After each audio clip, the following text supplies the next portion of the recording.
I've discovered not only that I want to be the best father that I can be for my children in the field of psychology, as you would think, or I have discovered, is that my healing is also occurring around the fact that I got my 15-year-old daughter, my 11-year-old son, that I'm trying to be the best father that I can be to. But in my healing, I realized that I'm still healing the third child that I have, and that is the boy in me that didn't have the father looking at me trying to be a father.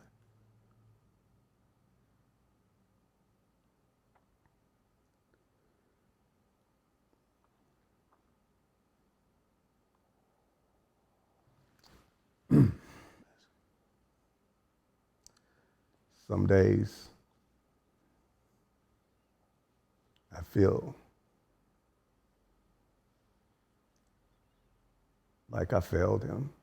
These kind of relationships that get disturbed when we don't take the time to know what it is to sing, to know how to get close to the mic again, or to get something. Singing doesn't make it happen, or maybe.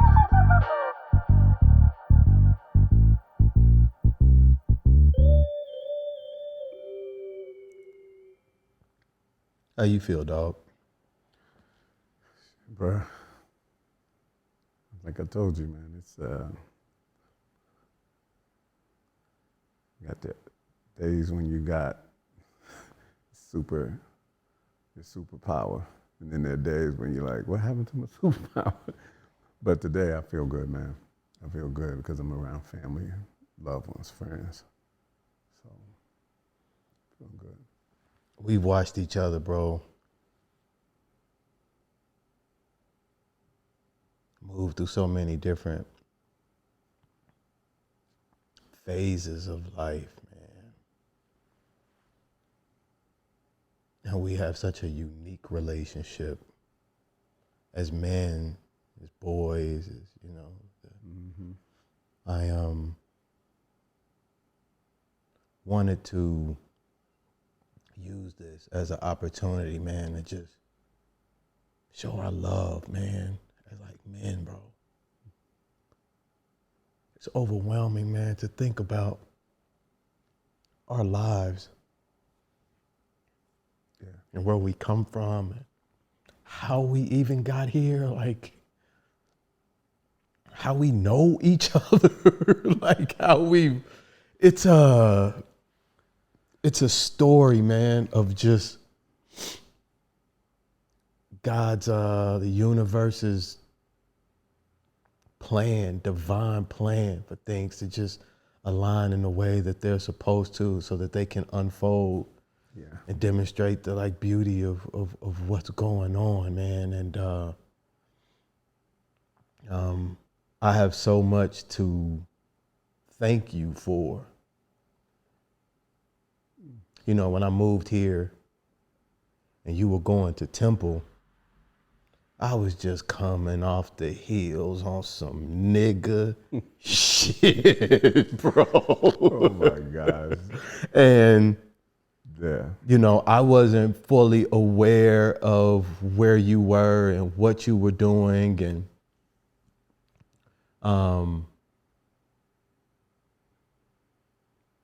we hadn't talked that much up to that point, if my memory serves me correctly. Right. Yeah. There was a gap. Yeah, and then you know, I moved here, and Pop started taking me up to Philly, or you coming down, or whatever, and it was almost like we didn't miss a beat. Didn't miss a beat.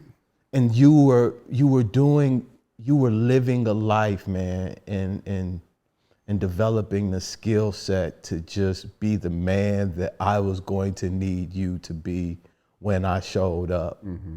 You know, I know you were concerned about me being off the reservation, you know, with the Way stuff off the that I reservation. was doing, but you know, when I got integrated into your life, man, and saw the work that you were doing and why you were doing it and how you were doing it, it gave me a path out.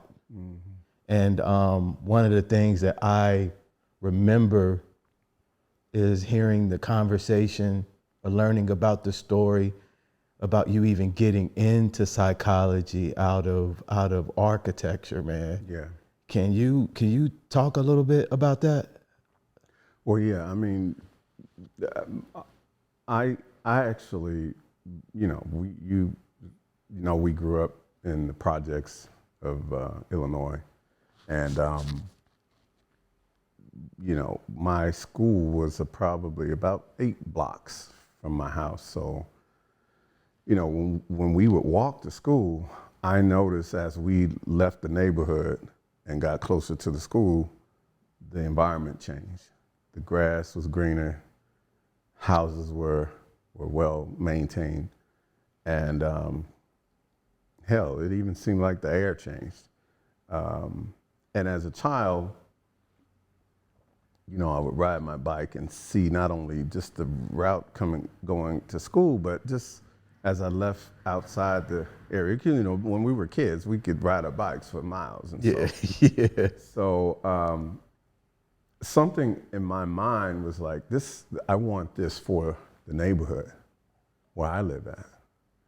And somehow I thought that maybe the changing of the environment in the neighborhood would make the neighborhood better, safer, and probably would decrease the stress that I saw in the neighborhood.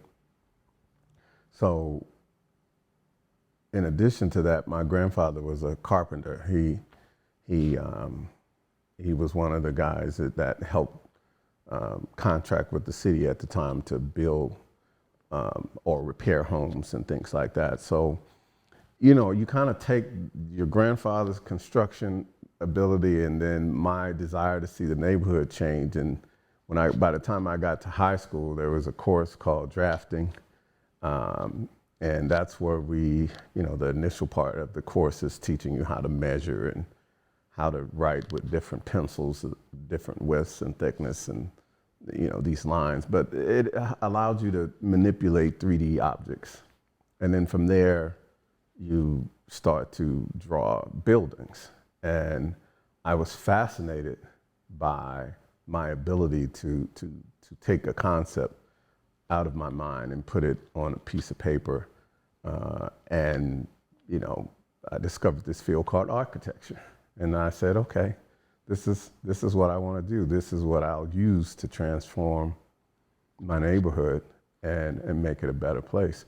And so I, started to take courses in construction management and clearly drafting and so forth.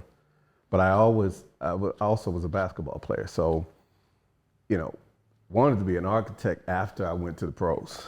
So, I spent more hours on that court trying to become what we would know as an NBA player. And so when I got to college, I was taking these same courses, but when you're on an athletic scholarship, your practice times are right at the times where your lab times are for architecture. So I ultimately had to change my degree from architectural engineering in civil engineering to my minor, which was psychology at the time. And unbeknownst to me, part of transforming the physical part of the neighborhood, there was a desire to understand the psychology of the neighborhood. So I kind of minored in that, but then had to flip the major from architecture to now psychology and kind of went on from there. Obviously, I never made the pros in basketball, but basketball was the foundation by which I got my education. Now, the person people are looking at and hearing is my brother. My brother is a father. One of the best fathers I think I've ever seen in my life, by the way. I gotta add that. Thank you. He's a healer to others and himself. He's a doctor. He's a community-oriented man, and he is a beautiful human. The person that you all are listening to and hearing is Dr. Reginald Banks. Man, and I am so thankful to have you here. Man, I'm honored, brother. I'm so proud of you. And I'm doing everything I can to listen to you, but I'm looking at you as your big brother, and I have joy in my heart because I know where we've come from. And to just be in this moment to share with you and to share with your audience and your platform something amazing that, you know, people may see and derive some benefit from is a beautiful thing. I agree 100%. Let me get that out of the way. So we had different trajectories, right? Yeah. You're 8 years older than I am. You were so far ahead that you were like a dad in many ways, or like a person. The way I remember idolizing you as a kid was just, it was like you were already in the NBA, bro, in my heart and in my mind. I used to put your shoes on when you would leave. And I, you know, just, I was trying to, man, they would like, and the interesting part about it too, and I'm going to circle back to the psychology aspect when I moved here, but I do want to, you know, kind of connect back a little bit to kind of set the frame. You and who you were synonymous with your mom, bro, to me. Like they're the same people. So, you know, the love that your mom showed me and the relationship that we had was something that I remember as a kid feeling at times that I didn't feel from my own mom, bro. And that was crazy in hindsight, right? Right. But I remember that love, it developed a connection that just made me want to be a part and connected to everything that was associated with her. You, by proxy, Beatrice, Sybil, Gina, on down to Bambi, Skylar, Shan, like everybody was like, that was all of that was Jan to me. And I could love her through these other relationships. And I was just so young at the time that it was just her. It was just all the same thing. And so now seeing you were always that person. I think I might have, you know, kind of got lost in my train of thought. But is what I'm saying making sense? Yeah, I mean, I understand that my mother was, in many ways, the idealized mother for you. And she came in your life, you know, we had when we think about your mom, my mom, you know, at a time where, you know, young mothers back in the day, you know, may have had many other community members who supported them. And there were times when we had, you know, Granny Maxine, who supported my mom, who is Dad's mom. And I didn't think, you know, at the time that me and my mom were the closest. In fact, there were times when I felt like my mom was, you know, not there for me in a way that I thought a mom should be. And, you know, there's a varied amount of reasons why I thought that might be the case, because, you know, grew up in a household, all women, you know, one of which is my twin sister. And then here comes my brother coming in, literally being adopted into the family. I'm like, well, I don't really even have much attention to begin with. So the first challenge was, how do you balance, you know, another family member? But back then, Our community was so different. So, you know, it was not unusual for you to have biological family and then family that became family. And that was very important then because it allowed for you to have some diversity in where you receive support and love from, even if it didn't come directly from your biological family.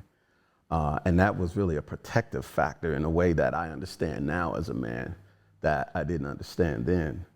But I know that it was also a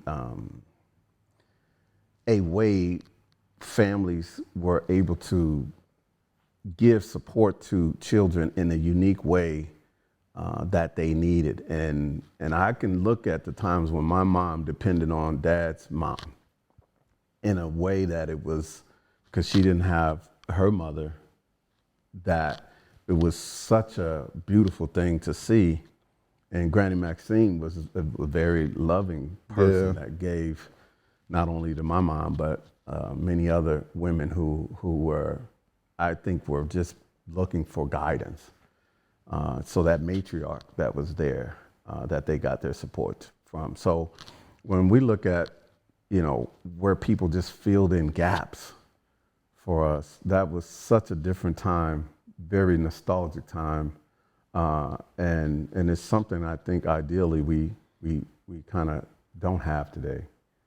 So that's a challenge for kids because they would never know that matriarch grandmother in a way that anchored their, you know, older women and in some cases men back to the community and guided them and kind of gave them wisdom in a way that helped them to develop the character of who they are and who they should be. When I think back about the time of me getting here and you being in college and graduating and getting your PhD, you set me on the path that I am now with the things that you were reading or digesting and going on. And I'm so fascinated, and I don't think I hadn't started thinking about this until I was preparing for our conversation. But when me and you reconnected as I was 19 when I moved here, you were well on this Black, community-centered, let me help. That's not really where we came from. No. And when did you start adapting a lot of these philosophies and beliefs on what you wanted to do and how you wanted to show up for your people? Because no one outside of like Pop, I would say, would probably be the best example of that I can think of immediately. Right. Well, you know, even though we grew up in circumstances that were very challenging, Mom I remember living in this house on 811 Washington, and it was a shotgun house. I mean, basically you had one front door and it goes right to the back, and you can, you know, open up the back door and see straight out. But she would, even in those circumstances of poverty, she had these posters up of African queens and African queens, and people would often ask me, well, how is it that you got it in the mindset that you got in, and you had your sisters, and you guys, you know, kind of went in different paths. But I was curious about those posters, and I actually don't even know if my mother knew who these people were, because she didn't really say, hey, this person is, you know, Methuselah, or not, it's not Methuselah, but you know, some kind of king or queen at the time. But I was curious, but we didn't have any books that would correlate to, you know, say King Tut or whoever. And of course we didn't have the internet. Yeah. So I just felt like, well, there's something special about us.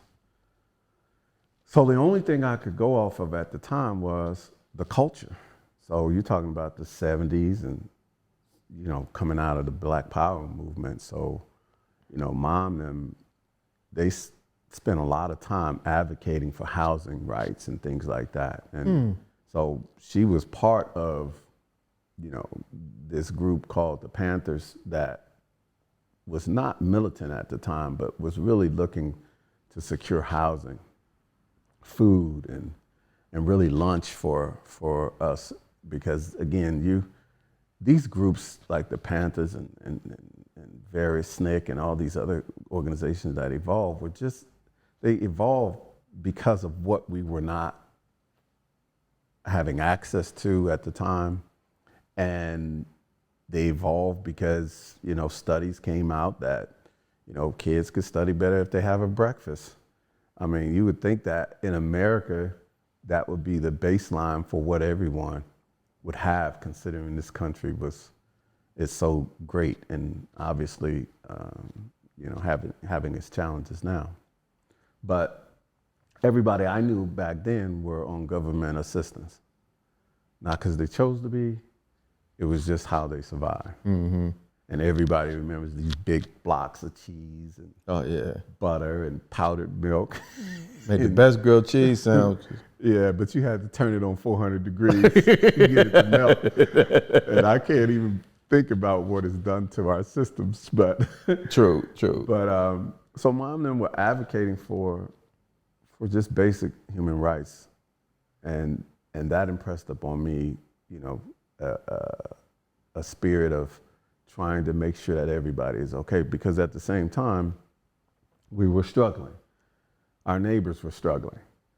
And I'm sitting here as a child, like, I don't want to have to struggle like this. So I got to figure out how to do something about it. And so back then, mom would say, you may not have much, but, you know, you got your pride. We want you to have pride in who you are. Do the best that you can in any and everything. So you could be poor, but you didn't know you were poor. Yeah. But you still would study. And even the kid we would say is not the smartest back then knew trigonometry.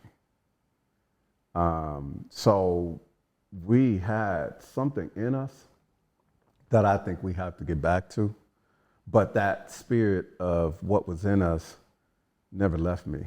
And in fact, as I got older and I had an ability to study and leave this world with through books, because back then that's what the means of how you left. Well, of course, you could look at television and leave that way too. But, you know, once I got introduced to, you know, books and the thought of having new possibilities, then I said, okay, I'm gonna change. And of course, once you start reading and, you know, in one book, you have references to other books. Yeah.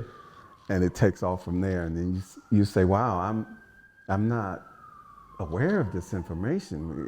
You start to, you know, research beyond what your mom told you, beyond what, you know, mentors have taught you.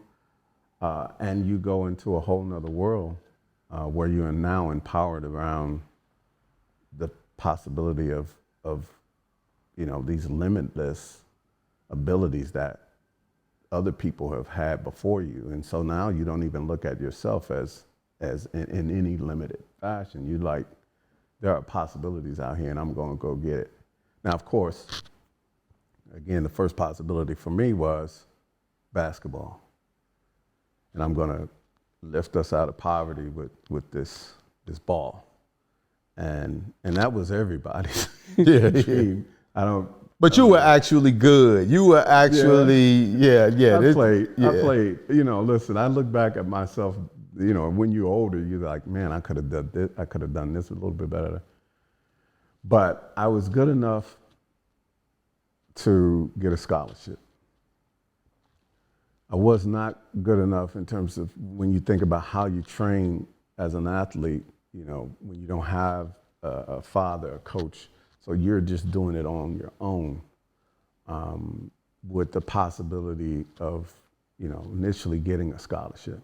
And so that scholarship, coupled along with the dreams of being an architect, and having a knack for reading all started to whip up in me these possibilities that ultimately led to me getting a PhD in psychology.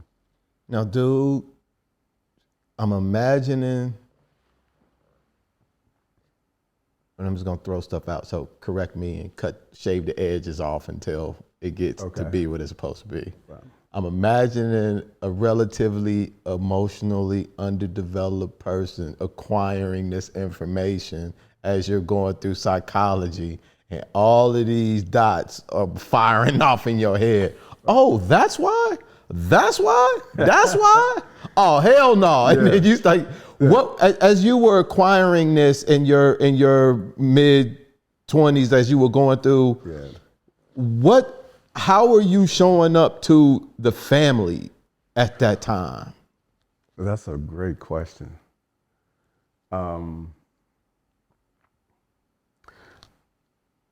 My family initially saw me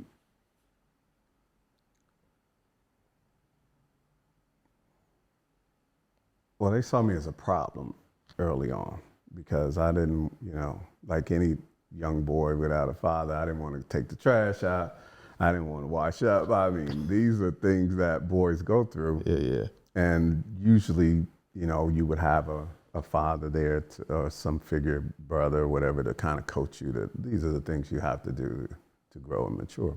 And on a hierarchy standpoint, just to add, you are a twin, but you're the youngest. You're the last of the... Yeah, of three. Have three sisters. My oldest sister is in heaven, God rest her soul. And so is my mother, God rest her soul. And so is our father, God rest his soul. And so is grandmother. But my thought process then, in terms of developing as a young man, kind of evolved as I went along. I mean, sometimes you kind of knew what you were trying to do, but the other times you were kind of winging it. And it's a lot of winging going on when you don't have structure and guidance. And so you're experiencing life through experience. And a double speak parallel, but that experience of life is happening now, so you don't get to know that it's a curve up ahead. You crash into that curve until you understand that when you get on that street, it's a certain curve, and you try to slow down before you get there. And so your question centered around, because we're talking about a lot of dynamics that happen over a lot of time. Your main question was what again? How did you show up to the family once you started acquiring? Was it to go save some folks, to get them on the boat? Because you don't have it together to save folks. What I was trying to do at the moment was apply it to me to save me. And where I was going is that being the youngest, I wasn't studious. I was not really learning like I could or should, applying myself, and then I didn't understand that I was a visual learner until later. I mean, I could not understand why I could not learn the way the academic structure and institution teaches.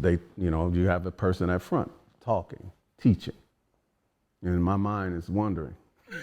And I'm sitting here trying to get these concepts, and the next thing you know, we have a quiz, a test, and I'm like, what is information coming from? And so the way I studied it was to do it through repetition. So, most of my learning and how I showed up with the family, it must have looked to them like I just didn't know what the hell was going on.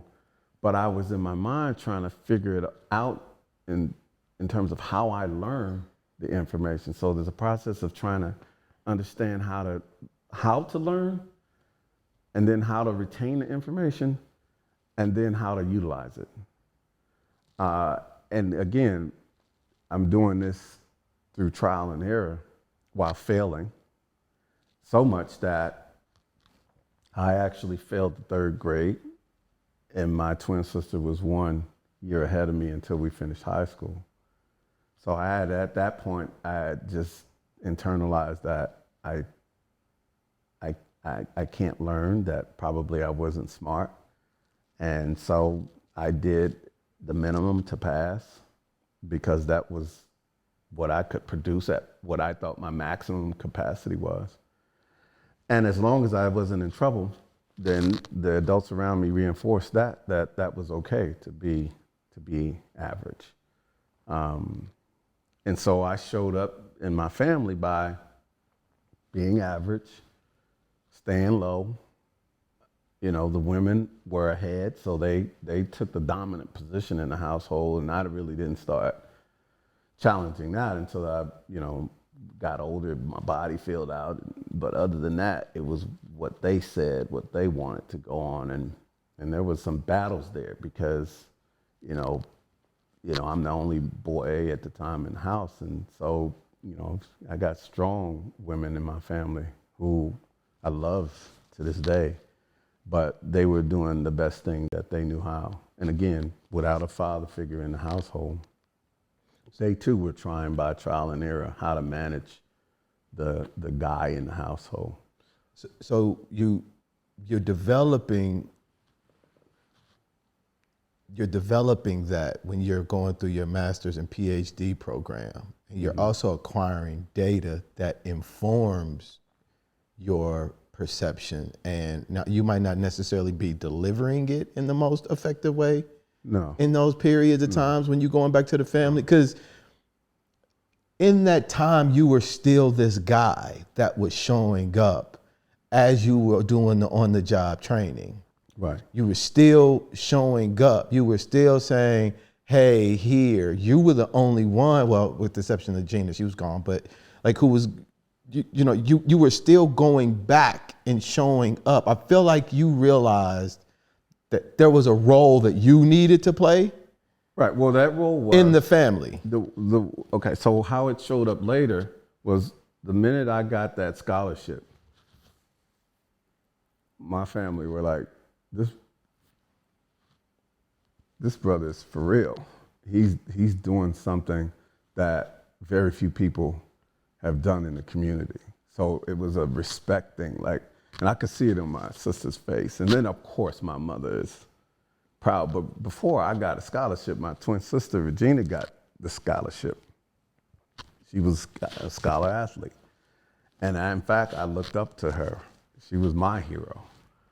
And yeah, we fought brother and sister, but she was the one that I said I wanted to be like.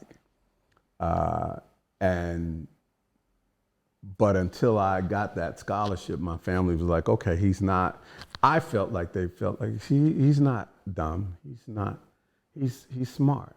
He's smart enough to get a scholarship, but they didn't realize that it was athletic scholarship. I still wasn't smart at the time. Because, when you believe that you're not capable of learning, your brain will operate at that level. And when you go to college, then there's an expectation that the high school that you went to prepared you for college. And so they give you term papers in reading and writing and math and all of this stuff that you had in high school. And I found quickly that I needed to really take a lot of remedial classes because our high school really didn't prepare us like we should have been prepared. But because I had that scholarship and I had a vision to get out of the hood, I didn't mind going to get extra help so that I could stay eligible to play basketball. And my family they didn't see that part. They just saw that get out of here, go to school, and you'll be safe there. And, but when I got there, I'm like, well, I got to survive here. And remember, we grew up in an all 98.9% black community. So when you get to a university, and my first university was 98.9% white. And so now I'm depending on some of the same people that we had problems with in our community. I'm very hesitant to do that because I know historically there's just not been this good relationship. But yet I need to get this help. So, I'm dealing with the fear of, the imposter syndrome. Yeah. Like I don't belong here. And, trying to, at the same time, trying to get enough help to stay eligible. So when my family looked at me, they saw I had this basketball thing, and they actually thought I had this pro thing going because I was that good. And so they just anticipated that I could really change our entire family dynamic.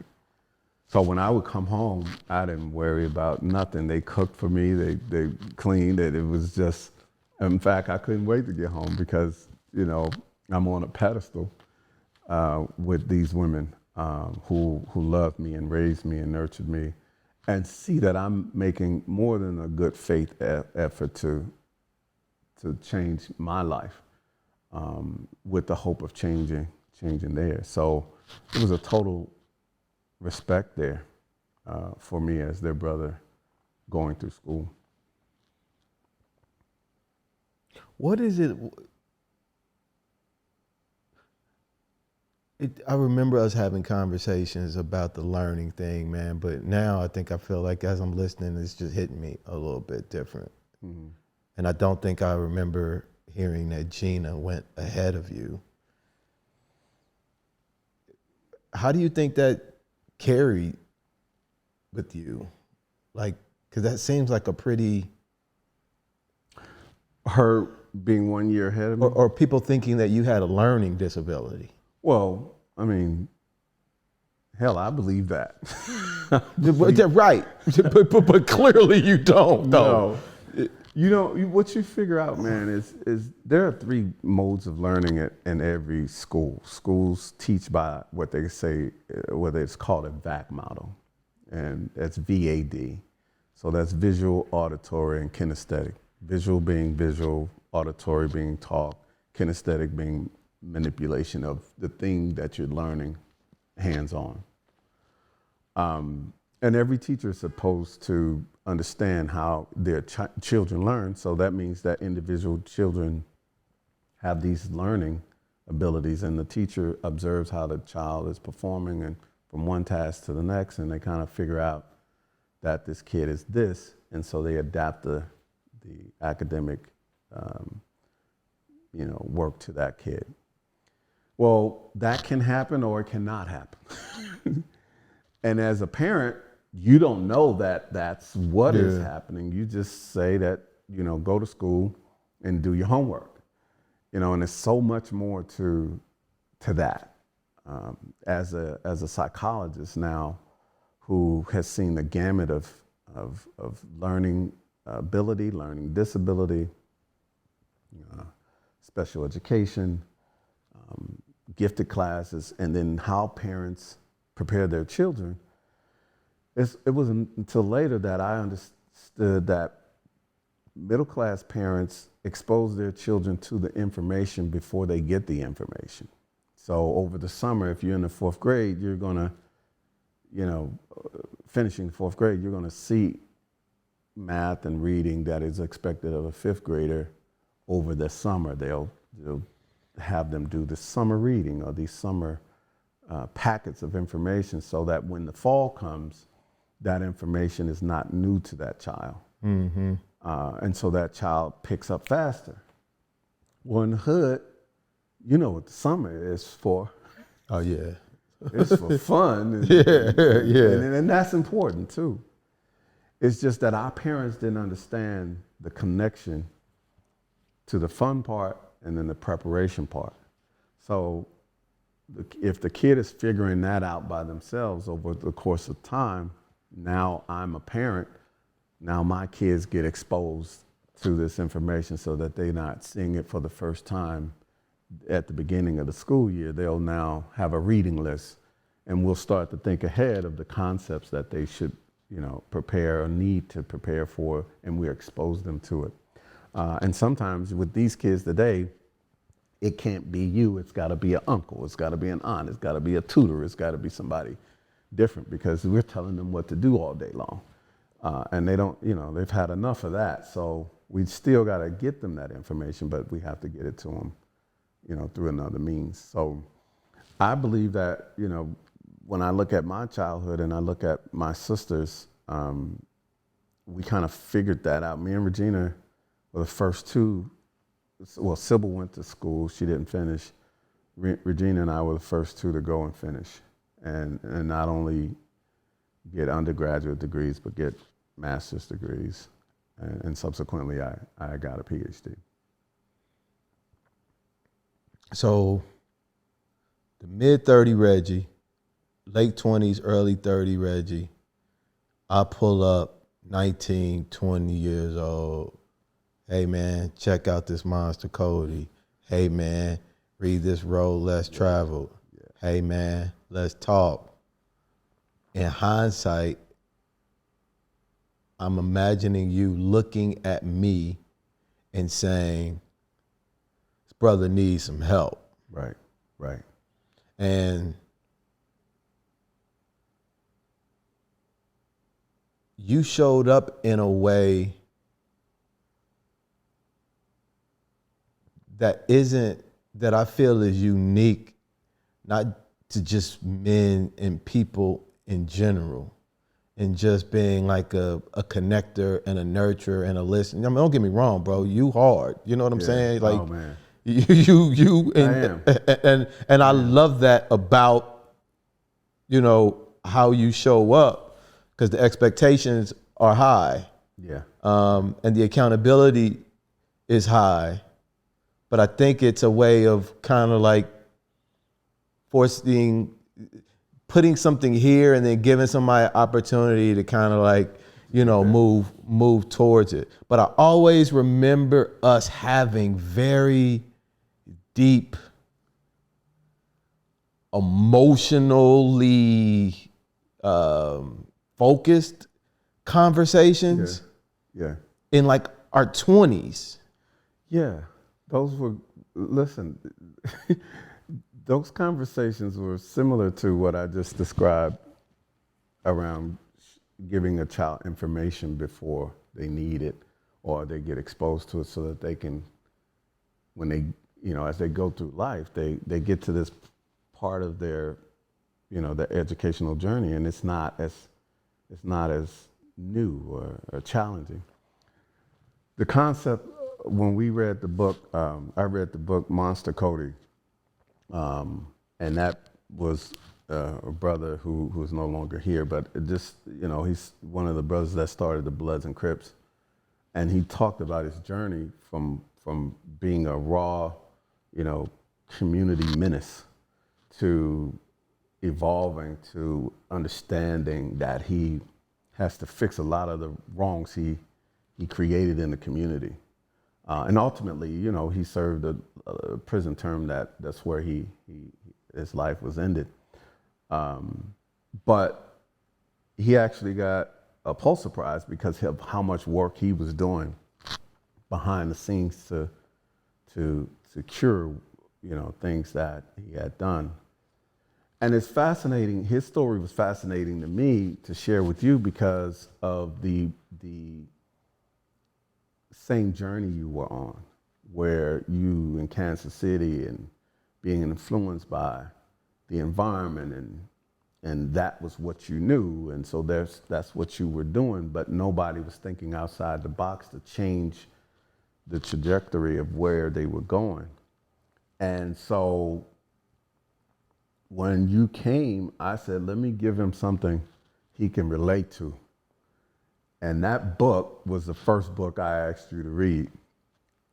And I think it was the first book that also allowed you to feel comfortable with me, to know that I understood that I can't just give you something higher that you can't relate to. Something like this has to be fictional, real, and has a lot of drama in it, but a hell of a lot of life lessons. Yeah. And so that was my way in to the reconnect with you. And once I saw your reaction to it, it was like,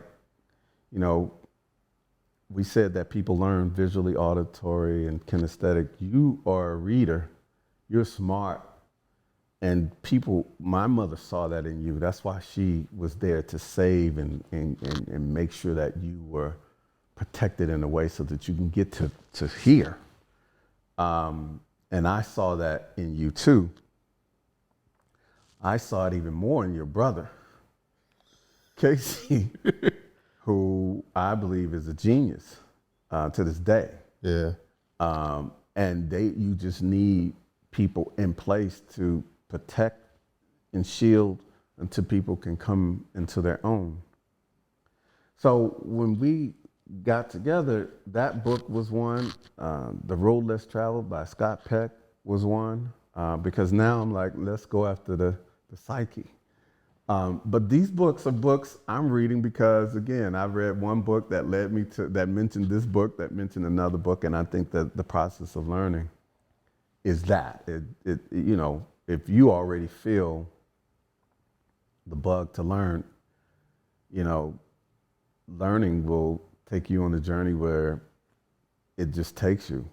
Yeah. And of course you want to share it with other people. And I think you grasped it, and that became, you started saying, you know, what about this? What about that? And we would have these late night debates, and whether we agreed or disagreed, the fact that we were debating allowed us to come back for more and go back to the drawing board wherever we are to bring more to the next debate. And that is how we started having these conversations that I believe, well, we know for sure they continue today. They're just at a higher level. Yeah, they are. Yeah. And so much of, and I've found that our, it's like a baton, like a relay race in a way. And a lot of what we're giving is what we received, and we take it and we remix it and we turn it into something else. We might add a little bit of cayenne pepper or a little bit of seasoning salt or whatever it is that we're doing, and we're doing it through like love and intentionality, and we're,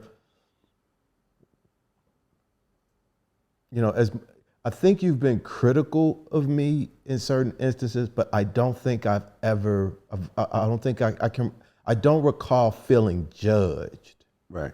I think you've always seen and observed certain aspects of how I do things and my decision making, and have had opinions about it, Right. because you know what's on the other side of it, or you might even know what's in me causing me to make that decision in that way. But I never felt like there was a lens of judgment being put onto it. No. Listen, man, you have evolved. I mean, there are places and spaces where when somebody's at a space and time where they, you know, for lack of better words, hard-headed thinking. and you're like, I'm sitting here like trying to reach you, and I can't reach you, and this young energy. Listen, that energy is the same energy you have now. You know, it's not a blazing fire. You control it to cook with it, to stay warm. I mean, that energy is still heat.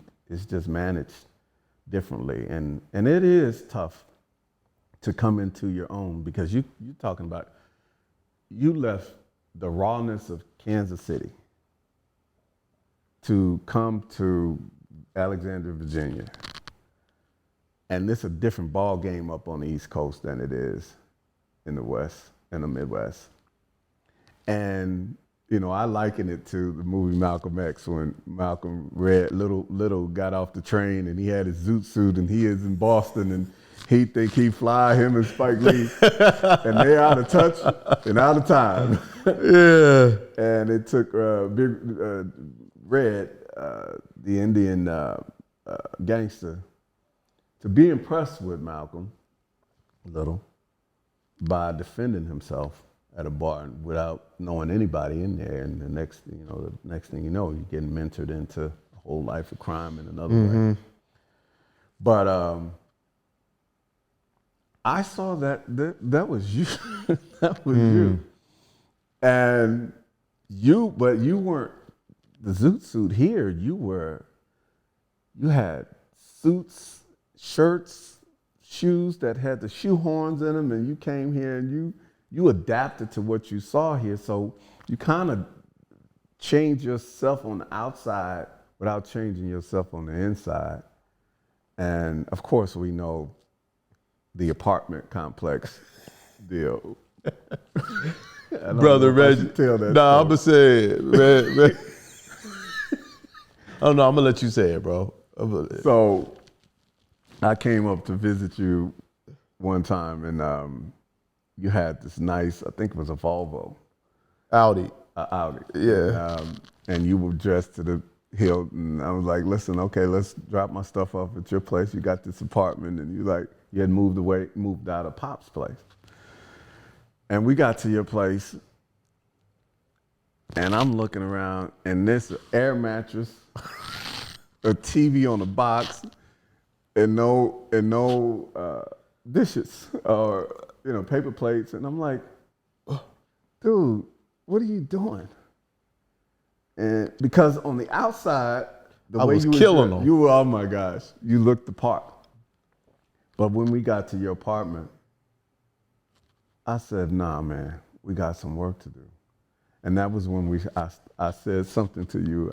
What, you remember what I said? You said your house is like a fortress of solitude. It's the equivalent of a womb.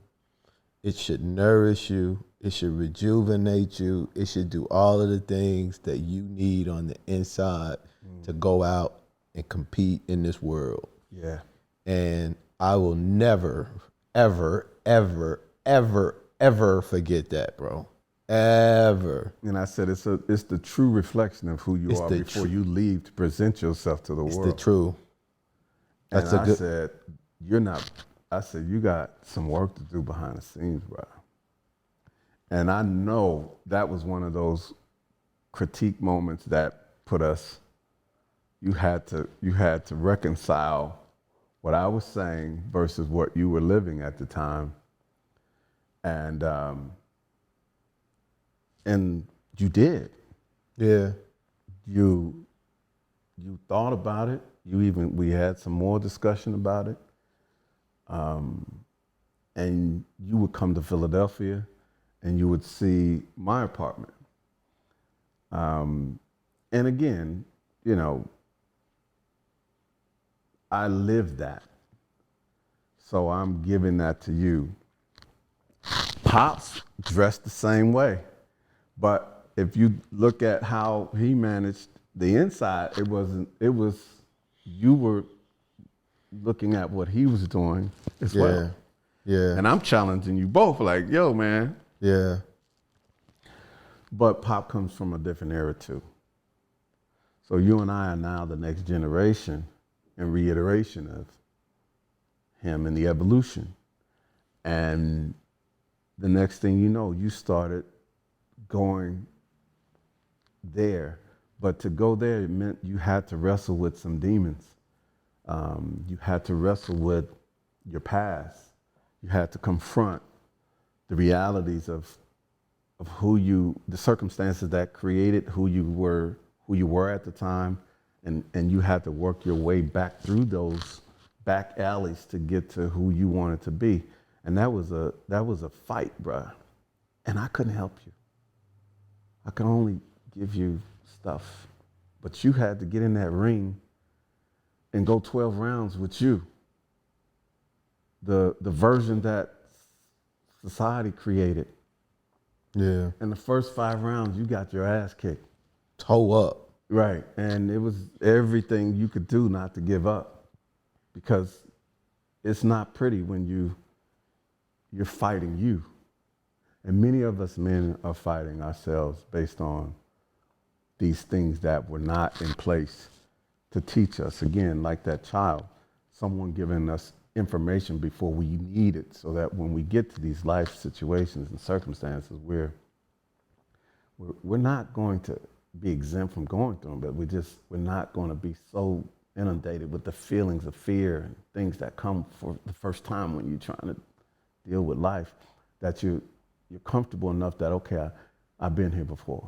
So when Kobe Bryant was practices beyond the average person, such that when he get in the championship game, when everybody's going in and we're going to triple overtime, he's been there before. Yeah. And we are trying to do that same thing where we're quieting the body, the mind, the spirit, such that when we really need to show up for ourselves, we're not going to panic. We're going to deliver. And that's what you've done, man. Your place is what I see here and what I've seen over the years. I would say it to many people. I said my brother has evolved to a degree where, bro, many men may not evolve like this in a lifetime. And you're on a journey, and I was on a journey. You said earlier that, understanding my commitment to the community, and I am committed to our community. I have a unique background from growing up the way I did. Yeah. But you've taken that message and now you've evolved it to humanity. And at the end of the day, that's what it is about, bro. It is about you evolving your humanity. But there are not spaces and places like this where we can do that. The average brother don't have brothers like me or brothers like you. I mean, today we're in a different time where the information that comes can be wrong, but it can get a million hits. And so a kid might get a million hits on something that's wrong, Yeah. and make decisions off of that, and believe that in order to be popular on TikTok, you got to do some outrageous stuff. So it takes you way outside of normal development. You mentioned the 12 rounds in the ring. When we're in that ring fighting, when we're younger, it'd be women in there too. And Yeah. it's not lost on me that there's mainly women in our lives, bro. And that's where I feel a lot of our biggest opportunities were in those moments of being in that ring. When we get with these women, man, like all of the most sensitive parts of us are exposed.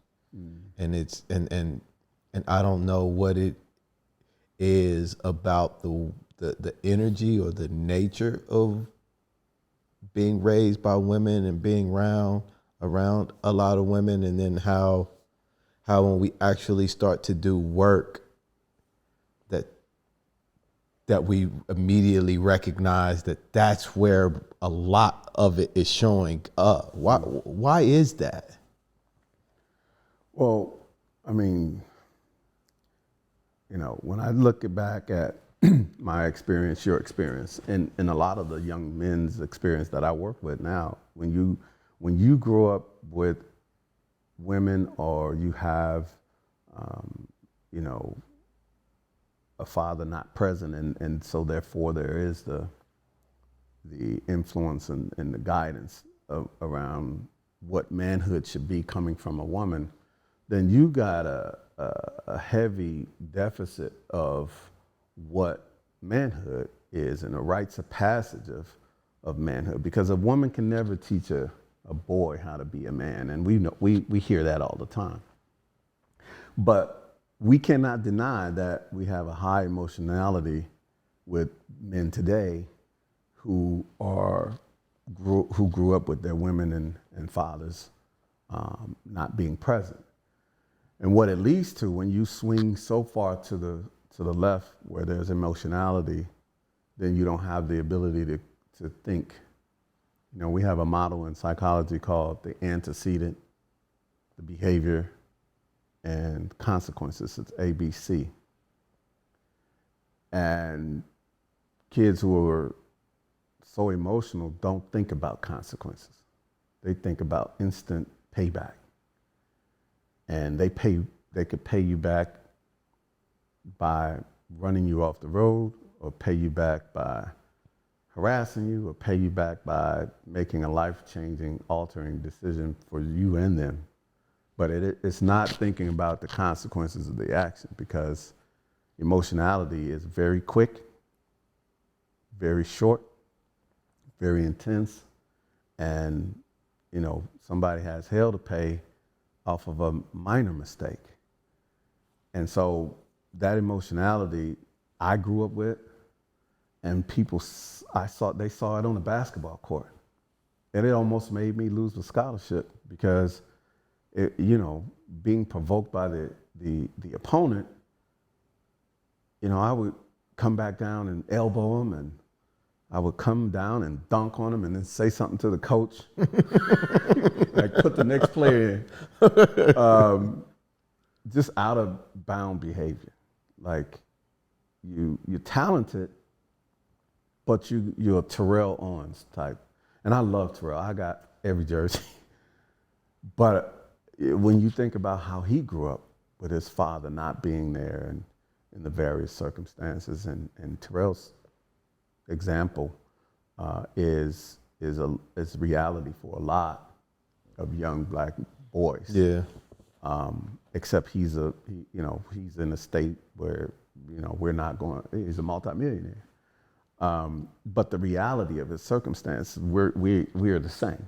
Mm-hmm. And so that emotionality is something that men have to work on. We'll have to work on, to be honest with you, for the rest of our life. And just because I have a PhD in psychology doesn't absolve me from having to manage that side of me that is really like a foundational personality that I have. So I think it's very important for mothers to understand that the father has to be a part of a child's life.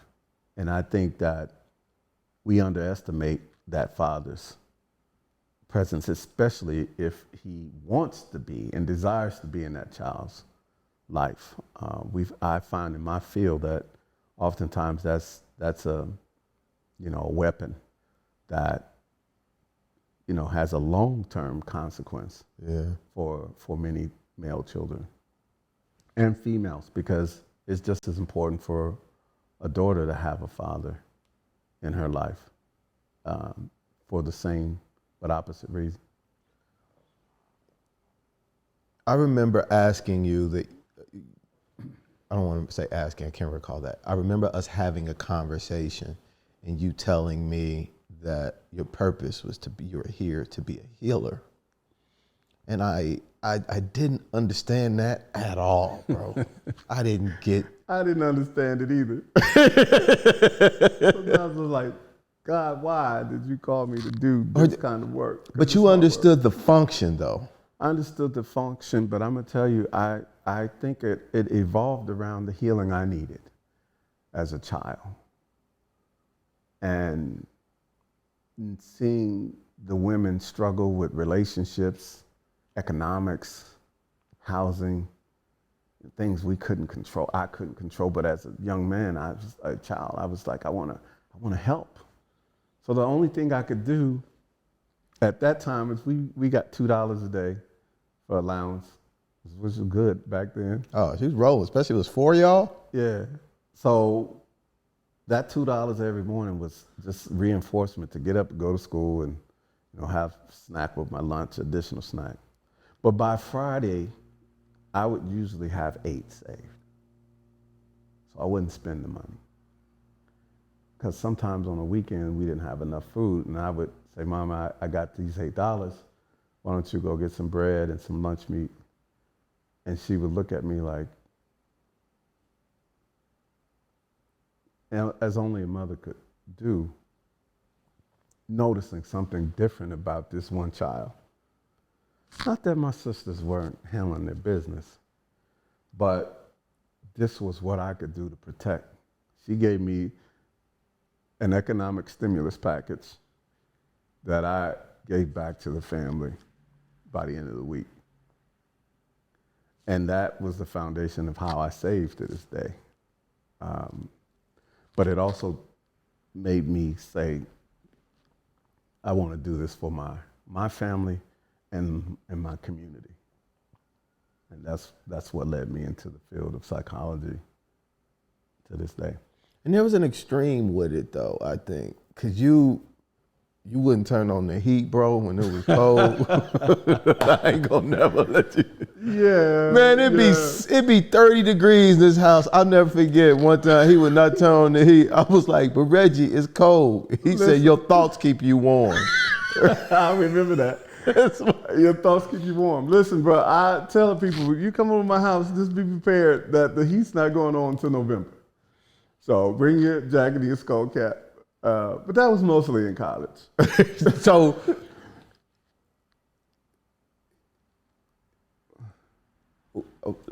but there was a relationship to resources. Yeah. That if you were doing that at a young age and then you get a practice of doing that for so long, that has to change your relationship to money and to how you perceive what you feel you deserve and how you experience it, or maybe like your value at that point is derived from how you give it. Yeah. Well, my concept with money as a result of that experience is, and again, I'm you evolve, you always evolve around money. But my concept to it is I'm not attached to it. I need enough of it to survive. And then I need to know, again, that everybody else has some of it to help with their humanity. Now, of course, there are abuses with that, because that kind of thinking makes me vulnerable to my family. It makes me vulnerable to close friends. It makes me vulnerable to anyone. I mean, it has made me vulnerable, and I've paid a price to people loaning money or, feeling, obligated to causes that help people. And it brings you to feel like, okay, I'm just going to change that about me. And because I can't control that I care so much about people. Yeah. And I just came to the conclusion that I can't change that. I probably need to have a financial advisor and people close to me to help me manage that, which I do. But I think of money as a tool. And if I have enough of it, that's all I need. And now I want to figure out how to make it such that everybody else have what they need. And again, I know it's an outdated way of thinking, and it makes me vulnerable. Like, it can make you vulnerable to a partner who might be thinking along the lines of, okay, this guy's not watching this stuff, so I'm gonna take a little here, take a little, and the next thing you know, they've taken a lot by taking a little over a long time. And you wouldn't notice it because my mission is outside there, out in that community. I wouldn't notice that somebody close to me is robbing me blind. So, because again, I'm thinking you can't steal what I don't value, but I earned it, but that's not where my value is. It's where their value was. So, you do have to watch it. You can't just be so willy-nilly with money, finance. As you're saying that, it's making me think about this video I posted the other day, and it was talking about your superpower being a person's true superpower is in their ability to make someone else experience theirs. And, when I'm thinking about you getting $10 a week and then you're dropping off the 8, I'm imagining, and not saying Jan did this, by the way, but I'm imagining, oh, well, shit, I'm giving this 10 now. I'm expecting this 8. Or I'm expecting this 6, or I'm expecting something. So now precedence has been set to engage or to expect. Yeah. And especially when the dopamine shots and the pleasure principles and the feeling that you get from making else someone smile and adding value, now it's been reduced to a transaction. Yeah. And not just who you are. And and being a giver in the way that you are, and the conversations that we've had in the past, people can miss the bigger picture Yeah. and purpose of your presence and just see it as a transaction. But you continuing to show up in that way exposes that in themselves. Yeah. More so, like, you're doing what you're supposed to do. I'm doing what I'm supposed to do, and I'm being taken advantage of on top of it. And I got these people that I love and that I want to take care of. But there are limits, and you do have to impose sure. limits. And with any family, and especially black families, you know, when somebody makes it out, there's this presumption that the fact that you made it out means that you have a lot of money, and you got to help somebody else make it out, and they both could be true but not true. What people don't talk about is the loans that you took outside of the scholarships to go on with the graduate school, because you don't get too many scholarships. I had some academic scholarships with my master's and PhD, but you still have some debt. And so you're paying your debt back, and you're trying to get into the field, and you know, like any person that's gone to school, you don't have as much as it looks like you have. But the expectation is that now that you've made it, you gotta support everybody.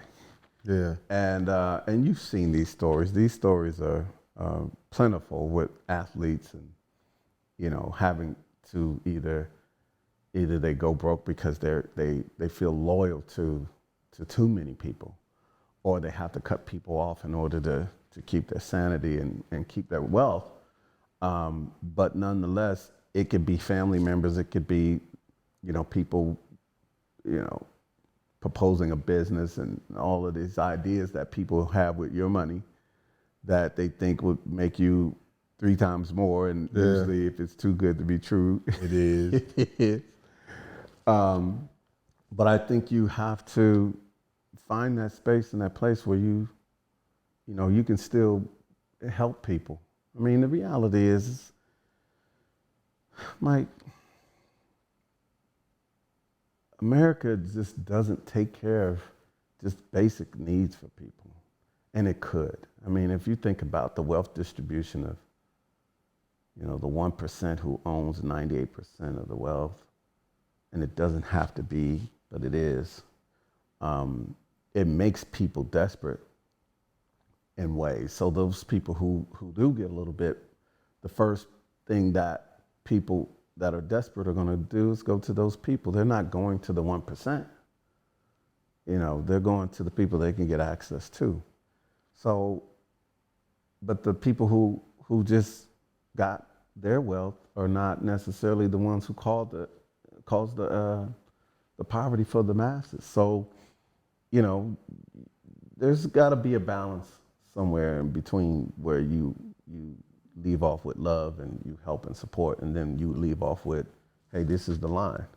And then yes, you can tell what happens is people leave you. Yeah. They leave you quick and fast when you can't provide, and whether that be your family or your helpmate. And it is unfortunate because relationships now feel very transactional. The concept of partnering is quite different today than what it was back in the day. And it's impacting, you know, family systems, our community. And these are challenges that show up in the clinic, they show up in my practice, and they show up in my private life. But the reality is that, you know, you still have to find a way to bring people to healing. And that sometimes means that you have to part ways with people as you maintain your state of sanity and your healing state. One of the things I appreciate about how you show up in life, man, is that you've always been very transparent. And despite what others project onto you, Yeah. you don't profess to have it all together. You know what you know, and you'll run that shit into the ground. Yeah. Here's the game. Here's how you do it. Like, I got a blueprint. I got a game plan. Follow it if you want to, but this is how you get, if you say you want to get to Z, and I done been to Z, this is how you do it. But a part of that is monitoring and managing your internal systems. What's going on within you, and being transparent about that Yeah. as you show up as that facilitator for other people. And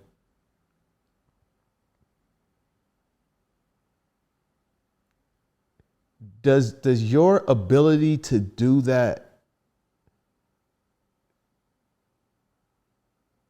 damage the professional perception of you? Because like in my mind, I think people have this idea that psychologists and therapists have it all together, and that the idea of them having to manage these personal, I'm helping you with a personal thing, but guess what? I'm a human being and I got this personal shit that I need to address. Like within the professional community of therapists and psychologists, what's the relationship to self-care and all of that within that system?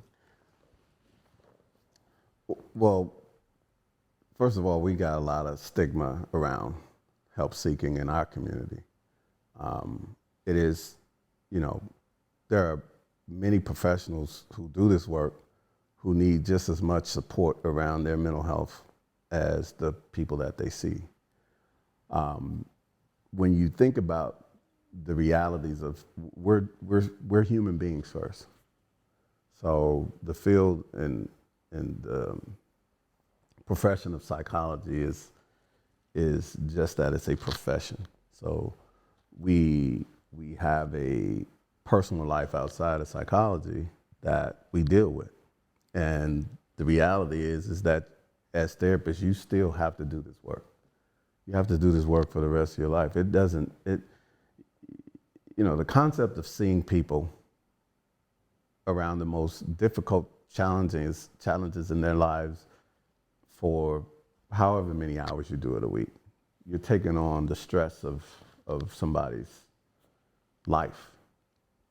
And then you have to, in your day, find a space to de-escalate everything that was, all that energy that was inside you. And then you got to transition to be a father or, the next part of your life for the rest of the day. And then you have to deal with your friends and, be you. But there's always a perception that people who have a mental health background don't have problems. And I would say to you that is so far from the truth. People that have mental health backgrounds probably have more issues going on. And in fact, we could probably say a good portion of them, that's why they enter the field. And so you look at my background, and it's centered around looking at what happened to the women, what happened to the community, and my effort as a child not being able to control or save or help. So I did it with the $8 a week initially, and then as I got older, it became more money, and then it became, how do I give back so that I can heal this community while at the same time healing myself? It's not easy to grow up without a father in a household full of women. I mean, I probably became a psychologist because of that. Yeah. Just what is going on here? And you said earlier that as I started to learn this field, did I see it play out with people? Yeah, there were people that I couldn't understand their behavior in the community, that as I studied psychology, I understood that, that's manic depressive behavior or disorder. This person is, that's bipolar, auntie. No wonder, you're connecting dots. And then if you start to study family systems, you start to see areas where trauma impacted the family. And then that impacted parenting. And then that impacted behavior when someone grew up to marry a spouse and things seemed to go well until they didn't, and you didn't understand why. And so you can kind of draw, connect these dots much better than you could as a child, because back then we would ask, well, what's wrong with this person? And they, you know what they would say? That's just Uncle so-and-so. That's just Auntie so-and-so. So, yeah, there's a perception about who we are and that we don't require much. I'll be honest with you, man. You know this. I had a police incident report or issue 2 weeks after I got my PhD that centered around, me being angry for a traffic stop. And one of my friends was like, when I told that as a self-disclosure to a young man that I was mentoring in counseling, he says, well, how did you have that incident, but you had a psychology degree? And I said, well, that degree doesn't stop the history that preceded that degree. Mm-hmm. And so he understood, and then I further followed it up with, I still have to manage that. And that's why I still am seeing a therapist. And I try to get brothers to understand that that's we don't have too many spaces to go to, but that's a space that's safe. That's a space where you can begin to try to everybody has a blank canvas, but they have dots on it. And as you start to self-explore and introspect and connect these dots, it gives you a better perspective of what that picture ultimately is going to be. You remember when we were children and we had these little books where they had these dots, and if you connect 1 to the 2 to the all the way to 31, the picture will reveal itself. Yeah. That's how life is. And there are brothers, we have these dots, but we don't know what that picture is.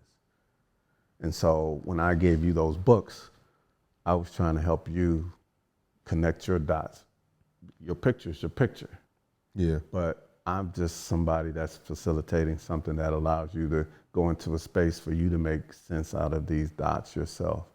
A beautiful thing about the body and the mind, the way the Creator set it up, is the body will heal itself if you just leave it alone. If you don't add more alcohol, more overeating, it will really just balance itself. You get cut,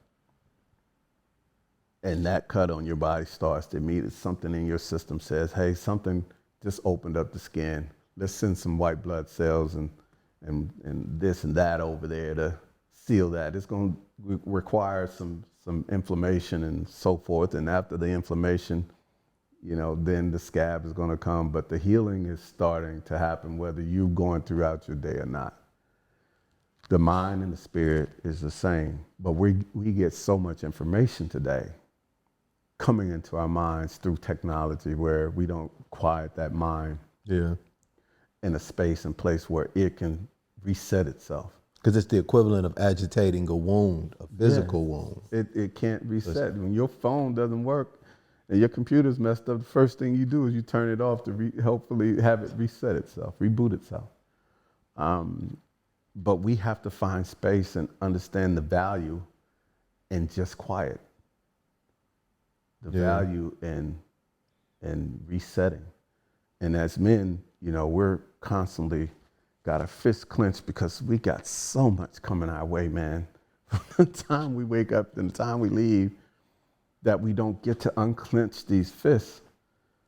And so that has a certain chemical effect where there's a release of dopamine and acetylcholine and all these other things that increase one's stress and blood pressure and, lead to one thing to the next thing to the next. And so oftentimes I just think that, the field of psychology, we are human beings. We go through these same things, and what we do have we have techniques on how important it is to be, in the moment that we call mindfulness. And we have techniques of relaxation, progressive muscle relaxation, and things like that that you do learn. That probably someone in a different culture has taught kids that they do it, and they just nurtured up in that way so that they're not afraid to tackle these issues around mental health and how do you stabilize your spirit.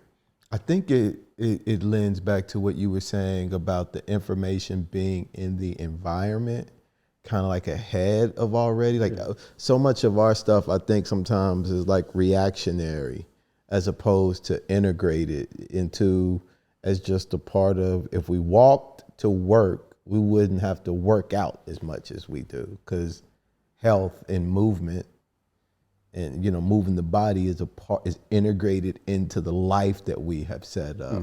Sometimes a lot of we have so much dysfunction integrated into life.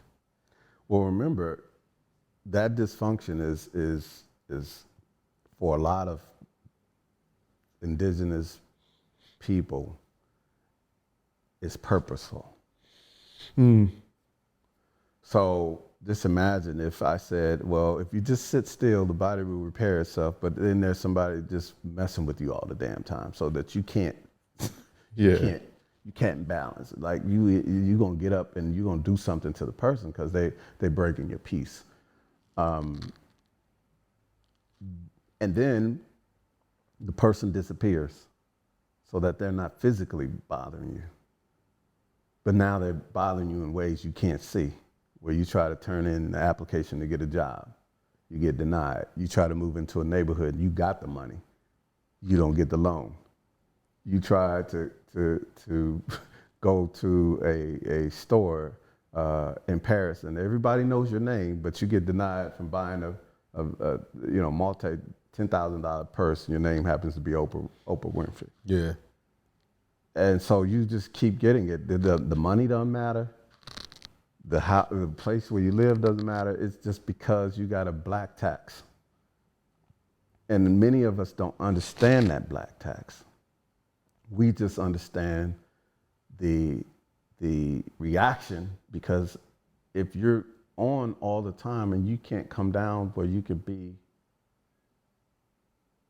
in your state of humanity, then of course when somebody step on your shoe, they're gonna catch hell that was meant for somebody else. So, if we can get ahead of the game to realize that somebody has it, and this is unfortunate, but somebody's consistently trying to turn back civil rights, consistently trying to make you less than. And we're talking about 2023, even after George Floyd, Eric Gardner, and many others. Somebody's consistently saying, we don't want you here. We don't want you to have peace. We don't want you to have nothing that, that threatens the reflection that we're not up to par with you, or we've fallen below and you've gotten more. We've underestimated that these things, these invisible things, are having a tremendous impact on our soul. Yeah.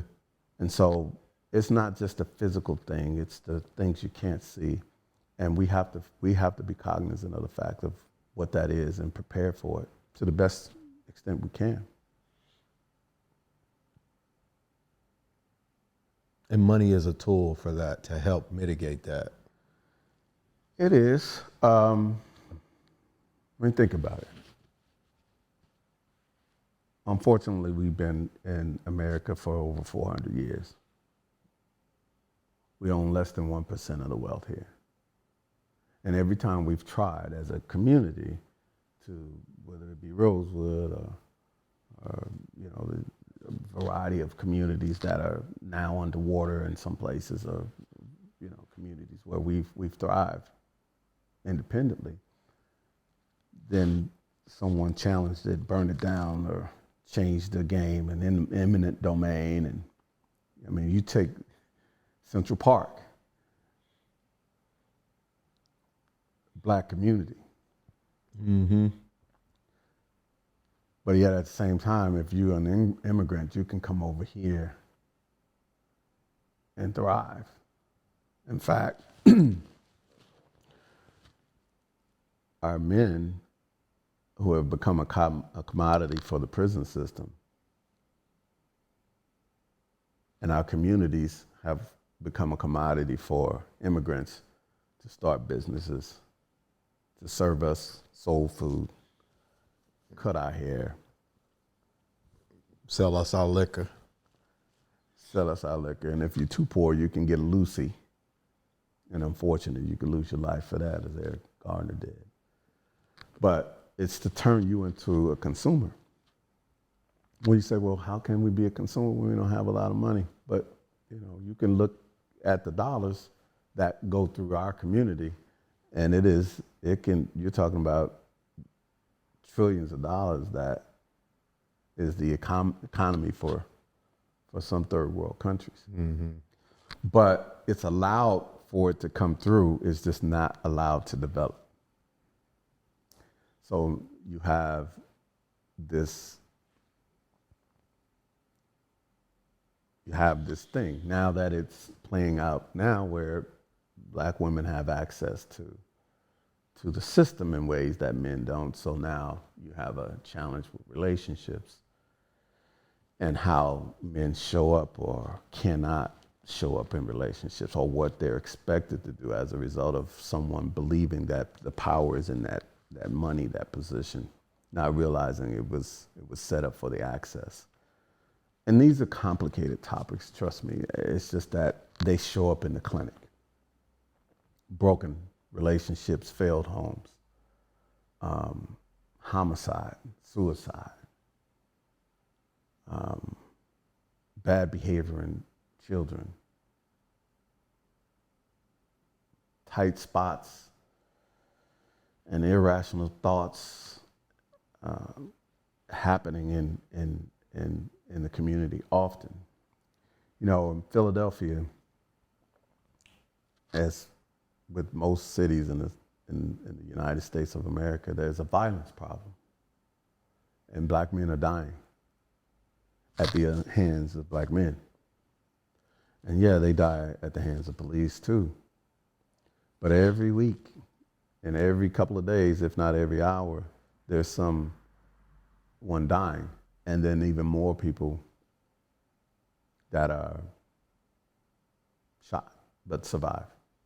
So this trauma, and we talked about our ability to reset. It's hard for communities to reset, families to reset, kids to reset. I have kids who have to go through experience violence and go back to school like it never happened. And so we're challenged in ways to find our humanity, because back in the 60s when I told you we were raised, we had violence, but in St. Louis, East St. Louis, back in the day, the most would happen to you is you get cut. Yeah. And earlier than that, you have a problem with somebody, they put some boxing gloves on you and y'all had the best man win. You might get beat up, but you'll live. And then, the fight's over. Y'all gotta go be friends again. And so we're in a different time when we're talking about just what is our humanity. So, we have a lot of things to talk about, man, but the reality is that we're still here, showing up, trying to be accountable, being accountable, living, loving. We're thriving. We have new industries and TikTok and YouTube. I mean, there's more information available to us. We're finding out historical things about our culture we've never even been exposed to without a degree. So there are opportunities now that supersede these systems that impinge upon our humanity. And so there's some optimism there as well. So, which is amazing, man, because I feel like I ain't never met a person, bro, that ever said, hey man, things are going really well, I'm gonna go talk to somebody. people only going to go talk to somebody They have to. when shit order. is all array, Yeah. awry. But you're seeing the worst. You're seeing people at what they perceive to be the worst or the lowest parts in their lives. And then you've got this structure of psychology and this methodology that you have to, employ to help people process through. Yeah. How do you stay optimistic as you do that? Because and another thing too, to be your largest, population of people you help are Medicate. Kids. Yeah. Kids, poor community, or the threshold of what poverty is. So it's those kids and their families that I see. How do you stay optimistic, man?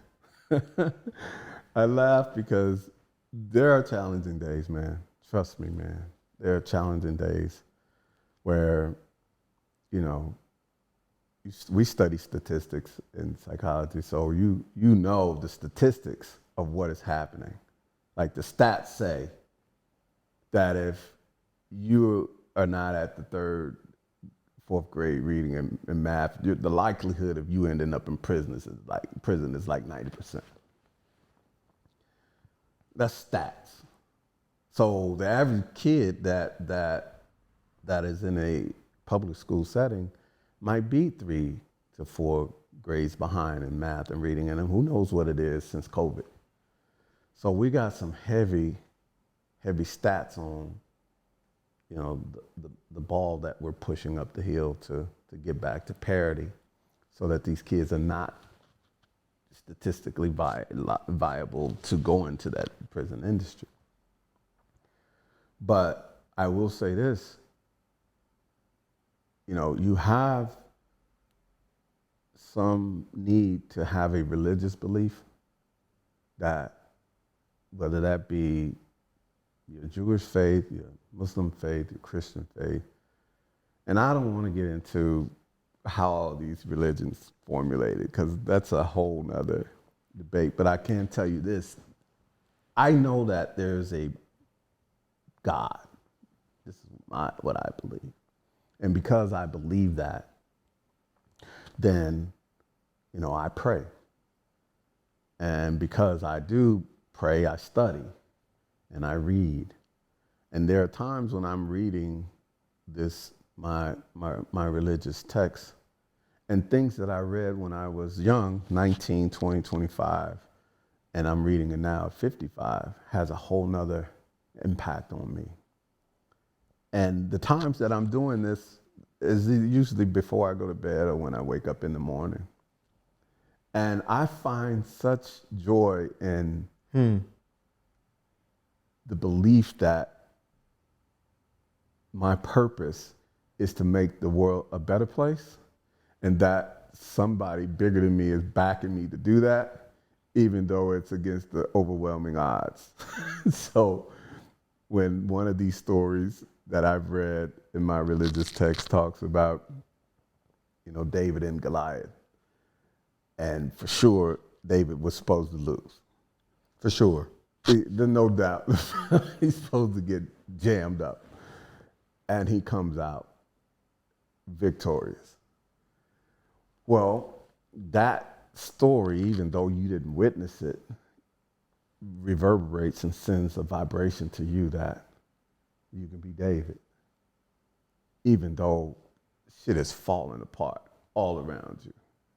You can be Neo in the Matrix, when the Sentinels were coming and destroying all parts of the ship, and they're down to the point to where they didn't penetrated the whole of the ship, and he at the last minute defeats them on one end, so Morpheus can push this button to short circuit them. But you have to believe. And so, no, I don't have the scientific piece. I do know this: the science that we have so far is a Hubble telescope seeing stuff mankind has never seen in galaxies, beyond galaxies, beyond galaxies. And that fascinates me. And so the very thought of that for me, being a nerd, a book reader, someone who has a religious belief, lets me know that my little piece is still important for the larger piece, even though I may not be here to see it all come together. Yeah. And every culture has or teaches its people to do their part for another generation down the road. So, but it is a challenge in this American culture for when it's me, me, me, and you want to get yours for now. Yeah. That you don't understand how what you're doing now can benefit someone later. So, you know, for someone listening to this, they may sound, well, yeah, brother, that's all good and dandy, but it's all I have to make sense of what I do against the odds that I'm up against. And I know that I'm not alone. I have you, I have many other people that are trying to do good in this world. And we sometimes, you're not gonna look on the TV and find a space and a place where brothers can talk. I mean, yeah, you got your LeBrons and you got your, you know, these certain podcasts, these brothers are talking sports, you know, but the reality, the average brother, finding a space and a place. Now, of course, everybody thinks they can do a podcast now. But the truth of the matter is how I do too. how do you reach the common person and still push them to believe and hope, man? And I think the only way we can do that is to have a belief in a higher power. You have 2 kids. Yeah. About 15 and 11, 15-year-old daughter and 11-year-old son. About 11 years ago, you won the Father of the Year award. Yeah, yeah. And I came up for the ceremony and watched you get your award. And you went up and gave a speech, bro, and I'll never forget. And it's actually something that I've been using to play out a thought about something. You said you had no idea, you never imagined that being a father would help you heal from not having a father in your life. Yeah. Yeah. And that has always stayed with me, man. And I wanted to give you an opportunity to talk about how becoming a father has like changed you. Wow. That thought of just hit me, because there are days when I realize what I said, but it's so challenging to try to be a father today. You know, like any man, I'm going through a lot. You know, I go through a lot where I feel like I don't necessarily meet up to what I think a father should be. But I also sometimes overcompensate. But for me, I believe that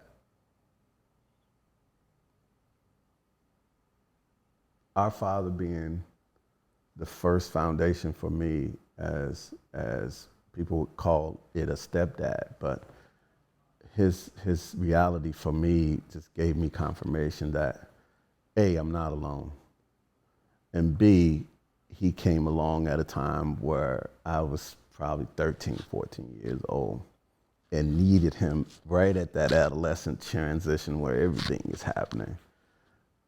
So no, I didn't have the figure early on. It came later on. And now as a father today, I think that what's different today for me, man, is that the reality is I can't always control the things that I want to leave or influence with my kids today. We got technology that they're competing with. We got schools and peers and things, and if your partner is on the same page or not. These things are the realities of, they come in place or have a place and an influence on you being a father. So all I could say to that is that I've discovered not only that I want to be the best father that I can be for my children in the field of psychology, as you would think, or I have discovered, is that my healing is also occurring around the fact that I got my 15-year-old daughter, my 11-year-old son, that I'm trying to be the best father that I can be to. But in my healing, I realized that I'm still healing the third child that I have, and that is the boy in me that didn't have the father looking at me trying to be a father.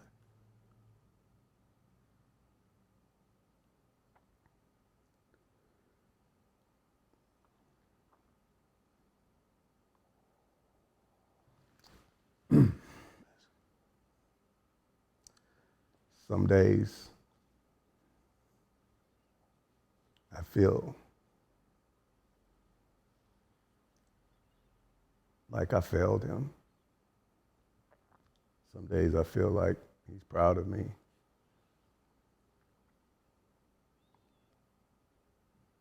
And then some days I'm very, very conscious of making sure that he understands he's safe.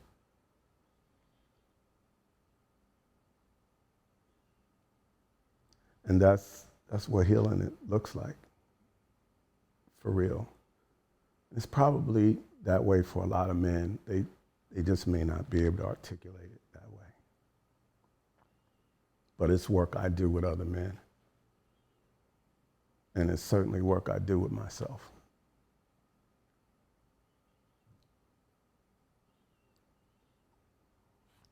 As your brother, bro, I know you got things going on, man, with the kids now.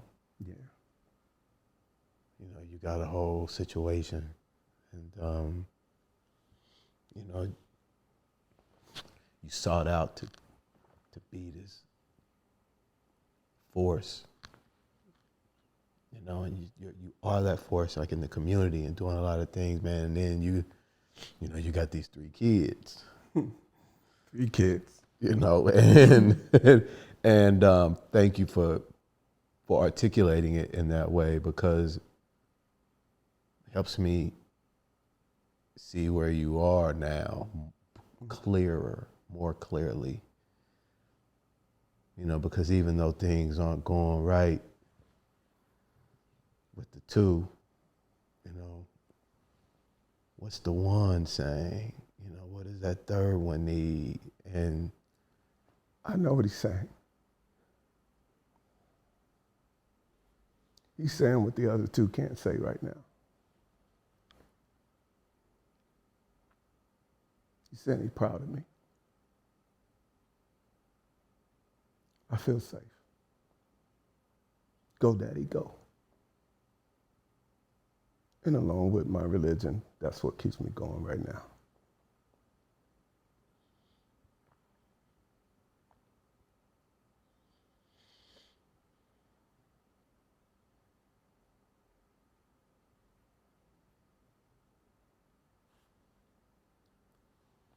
the man's journey, man, is so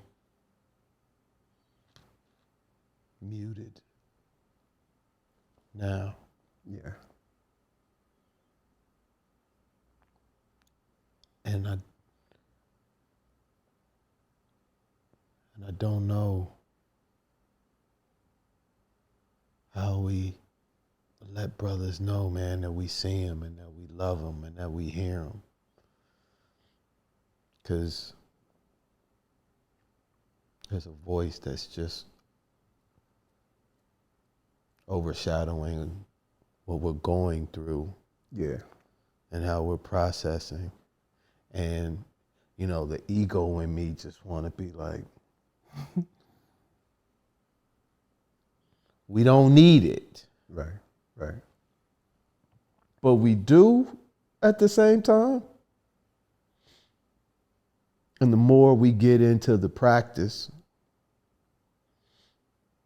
of feeling that need for ourselves, man, the greater I feel we are of a force to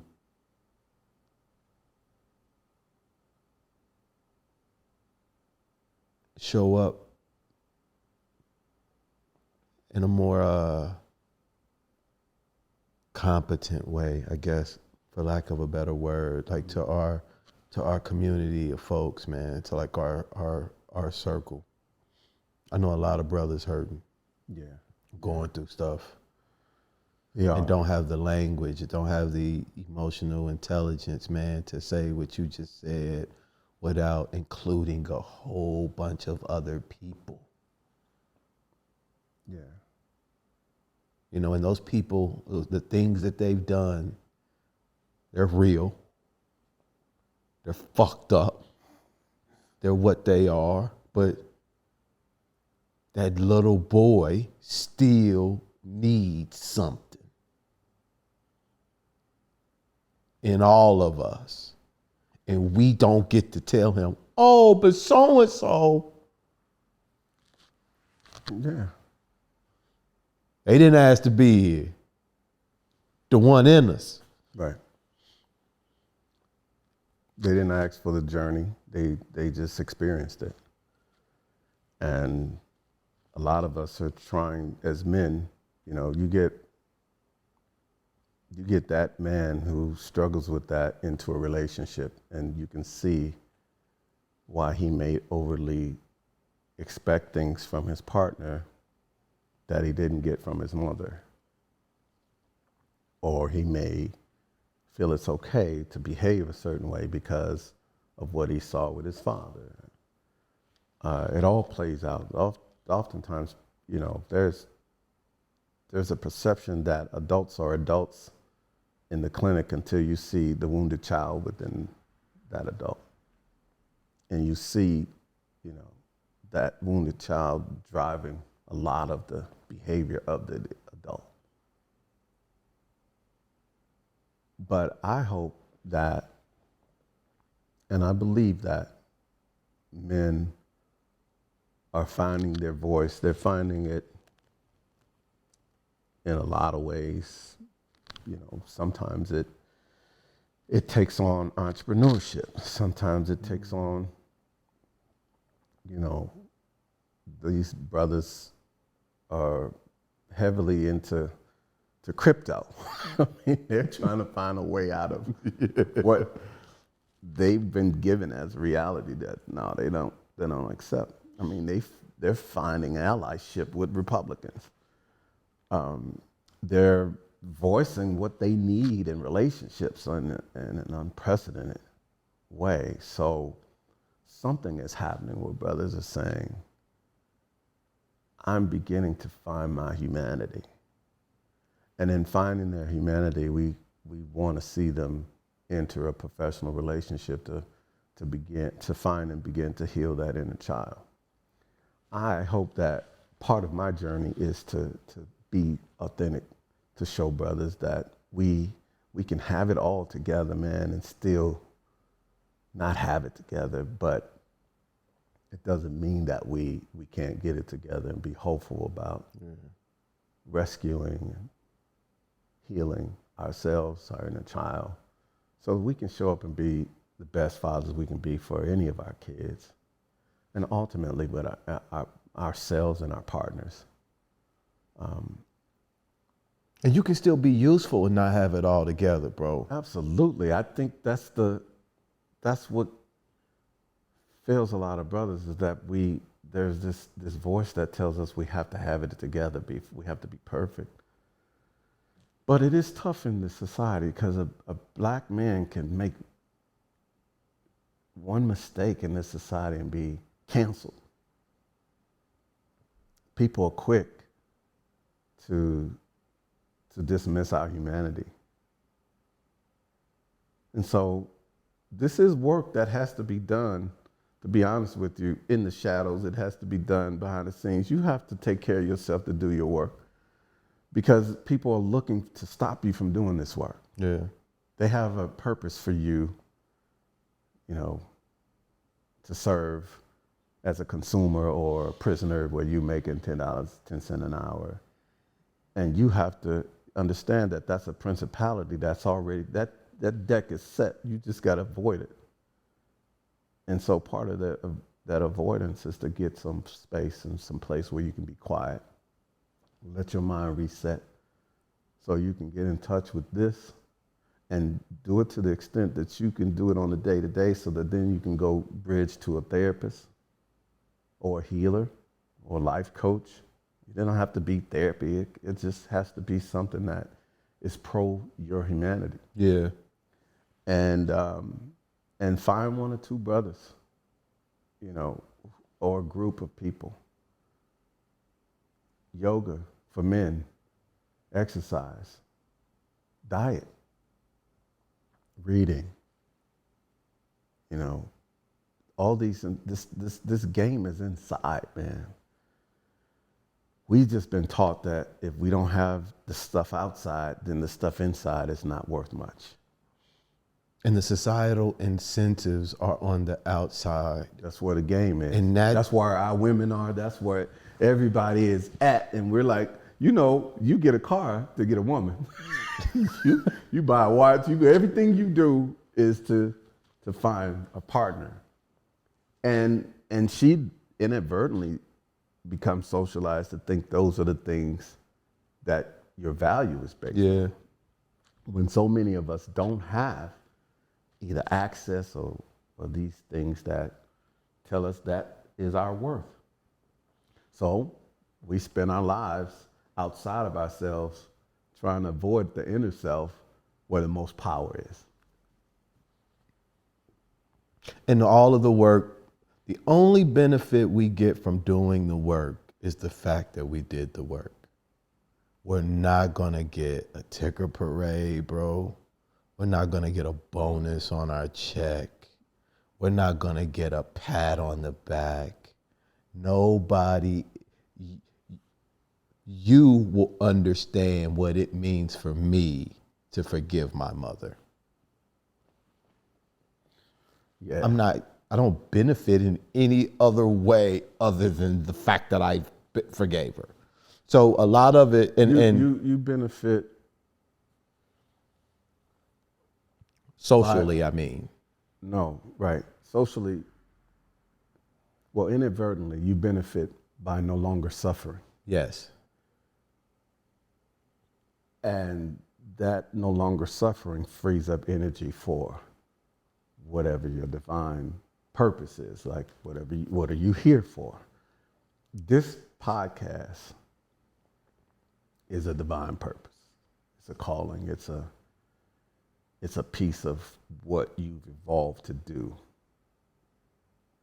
It's how you are healing the inner child in you. It is, for me, the same. And it's going to be this, it's going to have that same effect on many men who may look at this by themselves or with their sons or brothers. Like I said, the body will reset itself if it finds the environment to reset itself. So you're right. Your purpose and your relationship with your mom comes back to you. And yes, we've had many conversations about, you know, and I think I talked about it today, that we have to connect these dots.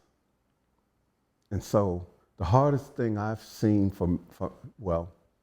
I've experienced in healing is being alone to start the healing process. That's the scary part? It's the hardest part because I'm conditioned not to be alone. I'm conditioned to be, we're conditioned to socialize outside of ourselves. So it's almost like you're going to a place where you have the least amount of experience that you have to go to heal. So what is the incentive there? You can't see it. You can't, your mind is telling you there's no value there. So you avoid it. You don't understand it. And then when you go to a place of solitude, you have to, do you understand the amount of voices that you've been avoiding, that you have to confront in that ring, that you have to beat to discover you?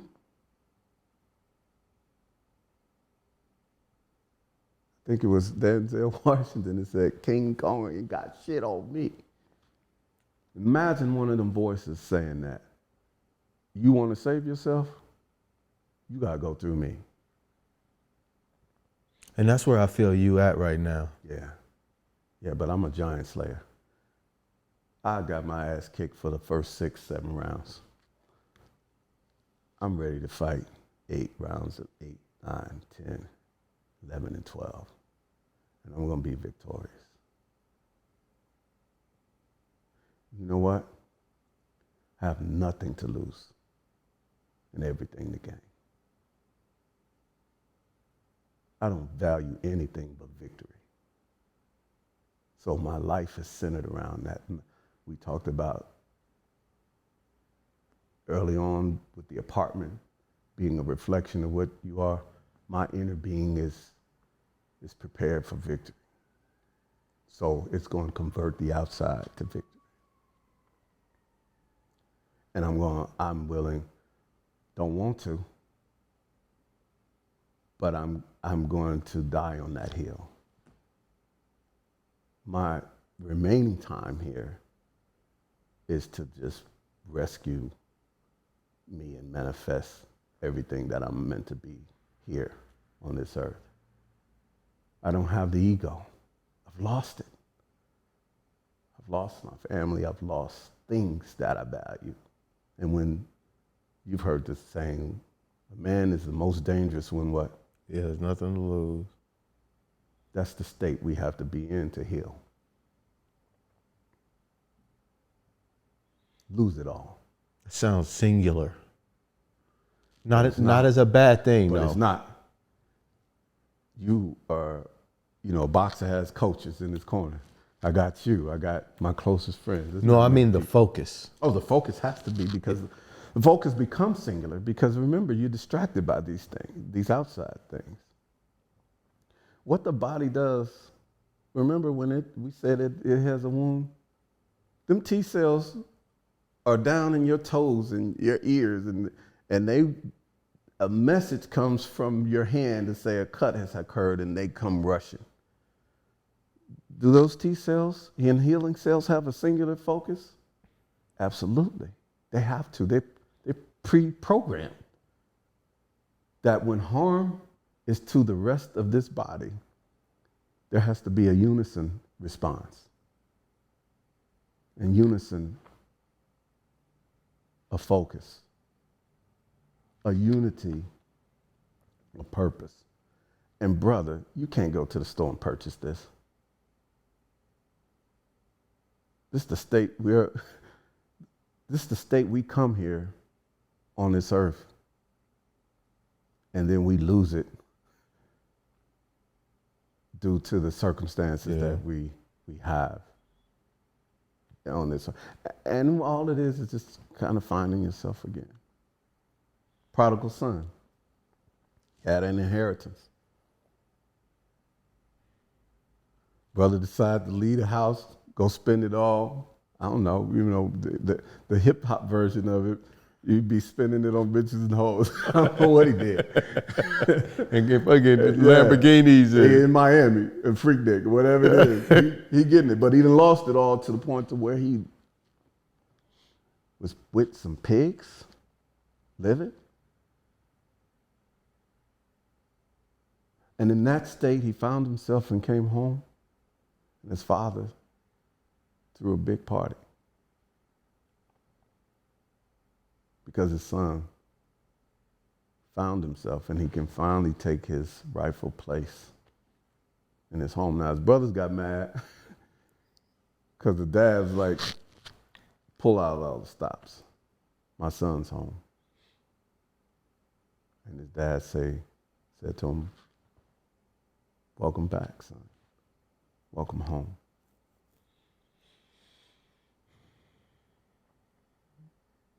You be talking to Jan? I told you this, man. For me,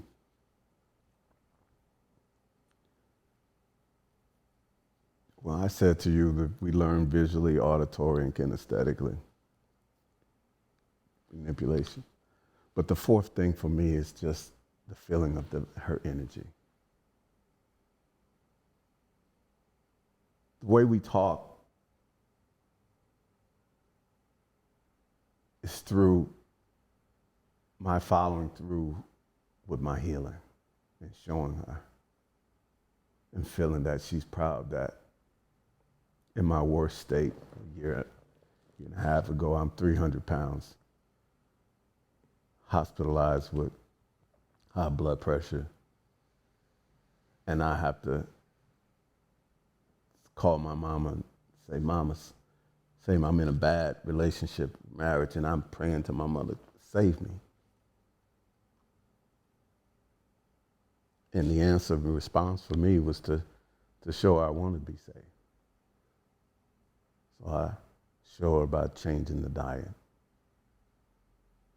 going to the gym every day, eating healthier,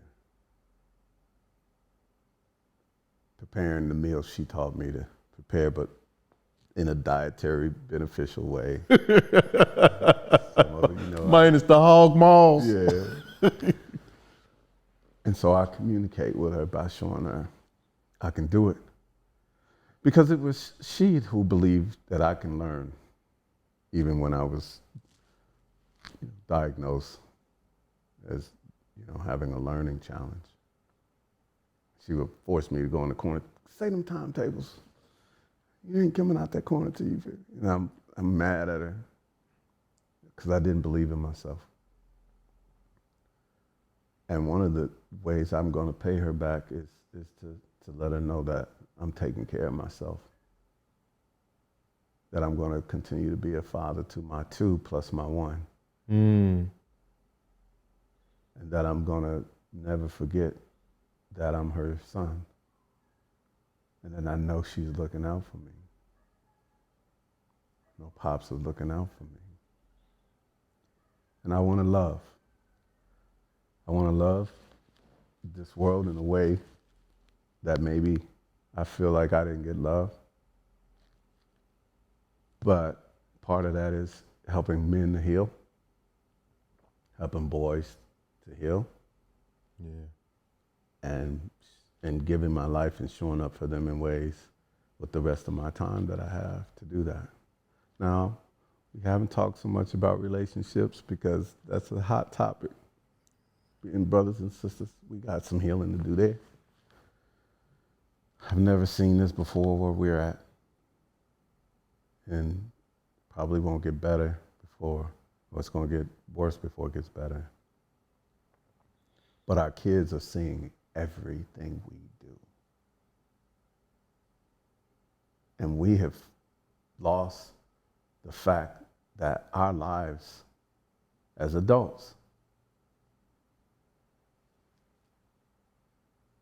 is centered around preparing a place for them as adults. And that means we move different. And if you look at any other culture, they understand that.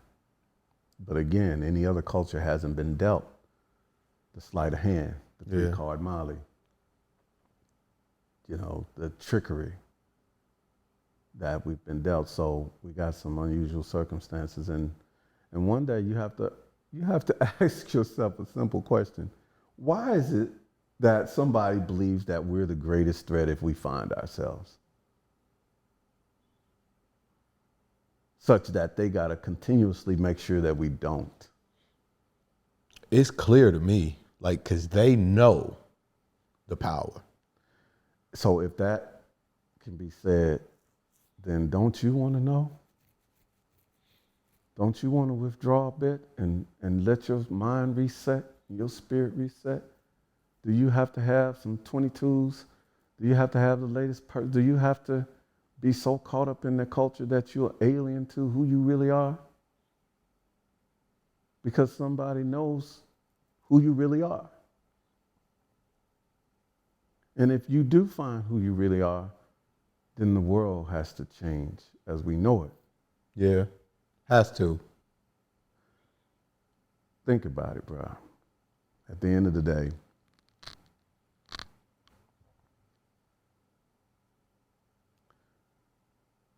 you got two principalities of love and hate, and they both can't coexist. One wins out of the other. Self-hate is what we have right now.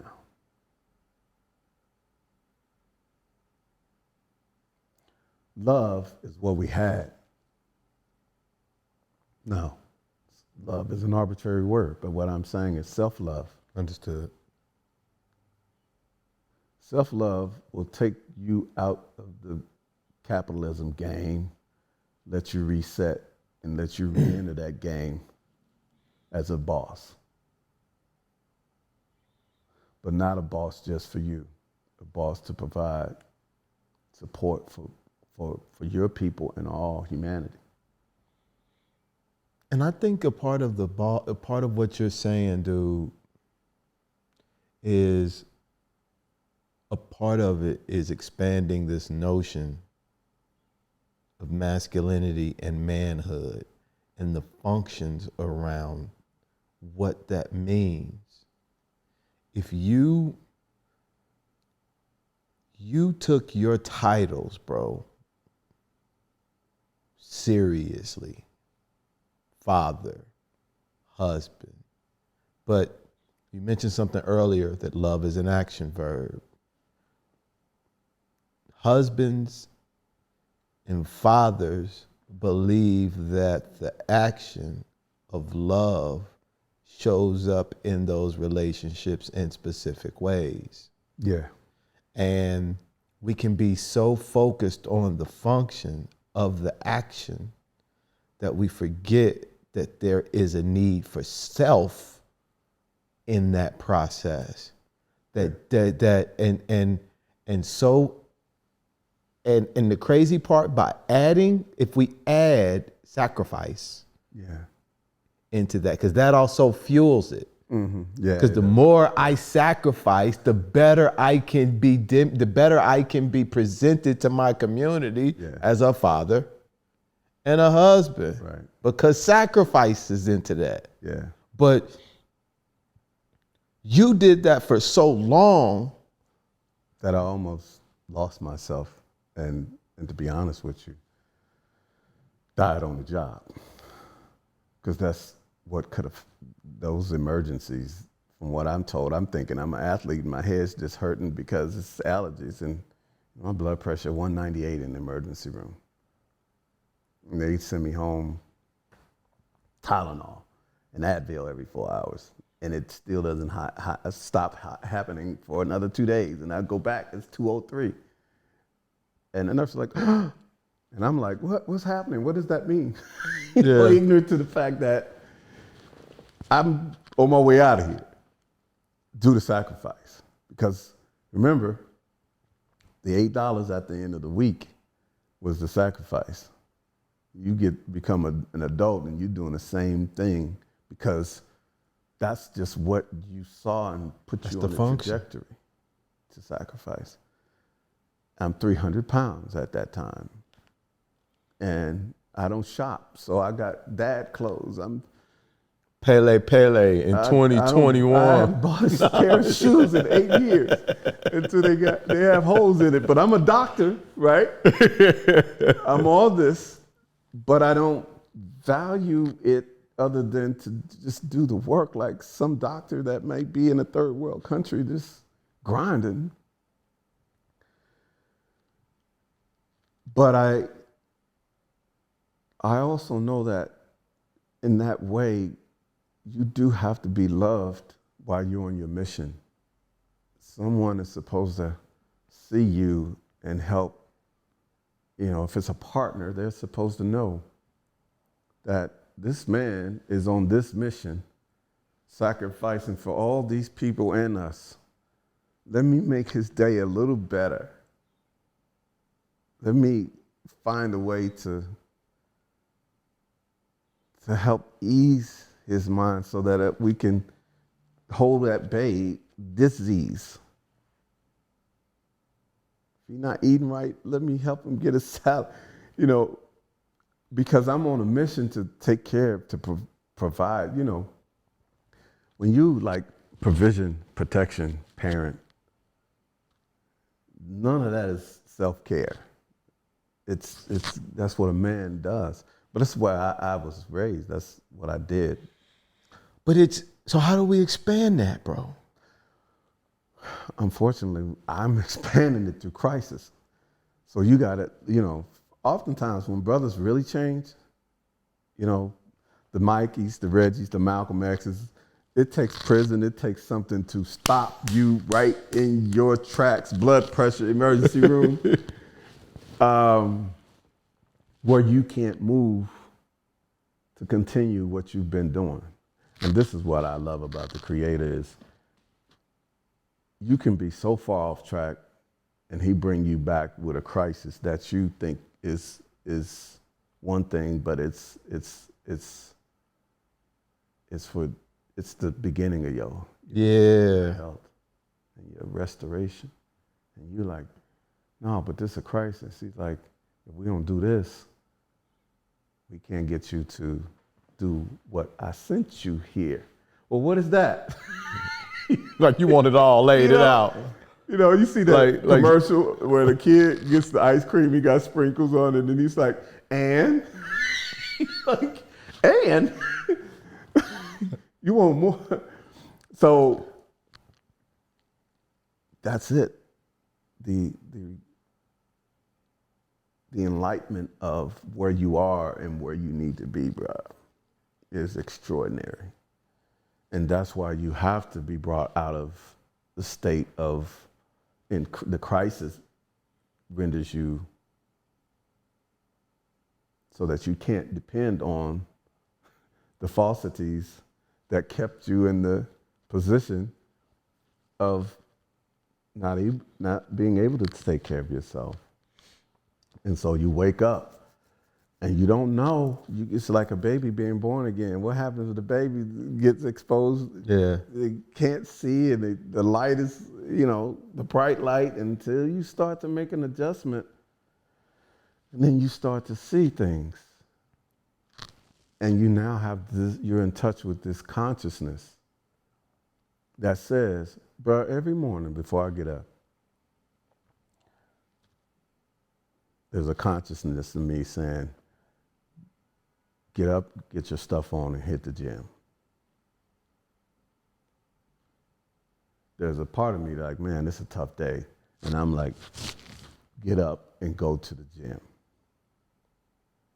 So I get up and go to the gym. And you know what happens over time when you do something, and that new pattern now starts to stick in your brain, so that when you don't do it, now you're like, okay, I may not have been able to do it this morning, but I'm gonna do it this evening because I gotta do it now. Now that's the most empowered state for me. And so people will say, you've lost, you've changed. You know, this is their way of saying you lost weight. You've changed so much since the last time I seen you. These must be white people. Black, yeah, yes. And then you No offense, white people, I'm just saying, but that just sounds like something you would say when you see somebody black, be like, damn, yeah, you done lost a gang of weight. And then you got all these clothes, that suits and stuff that you're like, damn. I felt normal with these suits. These suits, I wear them now, and it's clear that these are some big suits. Looking like big. Steve Harvey. I tried to wear one the other day, and somebody was like, man, you got to get your suit tailored. Like Steve Harvey had a sale. Yeah, so brother, this is I'm 55. reintroducing myself to myself. And guess what? Brothers, when you get to this point, it's almost like yes, you have a renewed mind because now you realize that self-care and self-love is just as important as taking care of everybody else. Matter of fact, you got to do that first. That's what I'm saying, bro. And the reason why I'm big on it is because it's the hardest thing to do. I think sometimes when we talk about self-care, I think that translates into people's minds as, oh, go buy a car. Oh, go spend the money on watch, like to go, like material things. Consumerism. Consumerism. Right. Consumerism is self-care. So let's talk about that because it's disguised as self-care. Right. And that's not what I'm referring to when I say self-care as it relates to a man in that dynamic. No, but self-care, the other self-care is alien to you. It is uncomfortable and it's just a no-go zone. That's why it's the hardest thing to do. That's why it's easier to pour into the family. Of course, because the reality is now you know when you start to heal and why am I doing this? Who gave me this message? Who does it benefit that I give my all and then I don't make it to 65?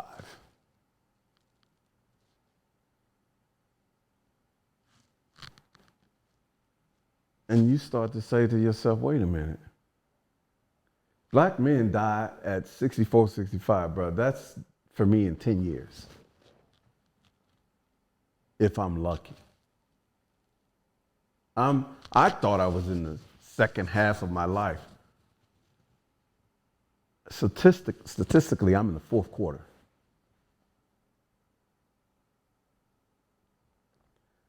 So this is an urgent PSA. Self-care for you, brother, is your emergency calling to your self-healing, to your rescue of your inner child, to the true love and understanding of the people you care about, whether they will receive you in your authentic state or not, because the reality is some people cannot receive you in your best authentic self and at your state of who you are, who you really are when you stop this charade of consumerism and provision and protection for everybody except for yourself. And it is a very uncomfortable place to be until you get comfortable with it. And then you start to develop a relationship with it. And then you master it. And then you evolve from it. And then you enjoy life and you start living for the first time. Brother, I'm living right now for the first time in a long time. And you said when you came up to visit me in Philly, you was like, brother. And I knew what you were about to say. But I'm doing that work away from you so that when you see me, we talk before we talk. You're saying I'm proud of you. My mom's saying I'm proud of you. My inner child is saying I'm proud of you. That's my cheerleading squad dad saying it. So I watch what I eat. I work out. I limit alcohol. Brother, we still men, we gonna live. Yeah, we human. Yeah, man. I still want to love and give to the world. I still want to take my metaphorical $8 and give it back to everybody else, man. And I tried to do that with my own family. It was not the formula for success there. But that's who I am. That's who I'm going to be. And I'm not going to change love, the concept of love and the giving to others. And I love brothers. I love my brother. God brought you in my life to be my brother and healer. And so the best thing I can do to give it all with my remaining time, God forbid that I don't want to leave, Lord, at 65 or younger. I would love Make to it be clear, here man. 200. Make it clear. You was telling Yeah, her fourth quarter. bro. I was thinking you ain't even hit the first half. Listen, I'm talking. We talk stats. Yeah, right? you are. Yeah, bro. But we, part of that is making sure we clean up our living a little bit so that we can extend. Because truly, what we do today is how it's going to impact us later. Yeah. But, bro, my time. Looking at that time, I don't want to waste it. I want to make sure that I can extend it if possible. And I do, man. I want to make sure, I need to use the word efficiency, but I want to make sure that this time is counting in a way, having it count with self-love at the top is a new life, a new way of living. It's different. It's different, man. It even changes. It shifts the relationships. It changes. One of the things that I think becomes most evident when you really start doing that work is you realize how narrow your perspective of self was, because the thread is connected to so many things. Yeah. That once you start to pull it, you see what you're like, oh, and then you start to see other people differently. That's why I say, man, the greatest thing we can do for the people we love is to work on our shit. Yeah. That's self-love. Like, that's the greatest gift. That's the greatest gift you can give. And I'm going to tell you this. You're going to have to help them accept your version of self-love. And because their self-love for them is not a concept that exists. Yeah. It's what you provide for them. Because society teaches our women and our children that we're supposed to give them external things, that we can't give them internal guidance, that we can't give them love. Love has to be attached to a holiday called Christmas, attached to gifts purchased at a store. It has to be given to your family in a way that they're being socialized to receive it.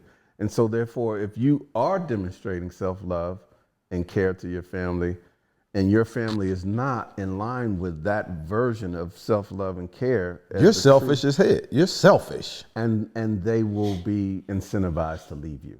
Yeah. Hence the 70 to 80% divorce rate in our community. People are not happy. Now, of course, I don't want to get into, there are a variety of reasons why people are not happy, but the fact is that if our community is taking a hit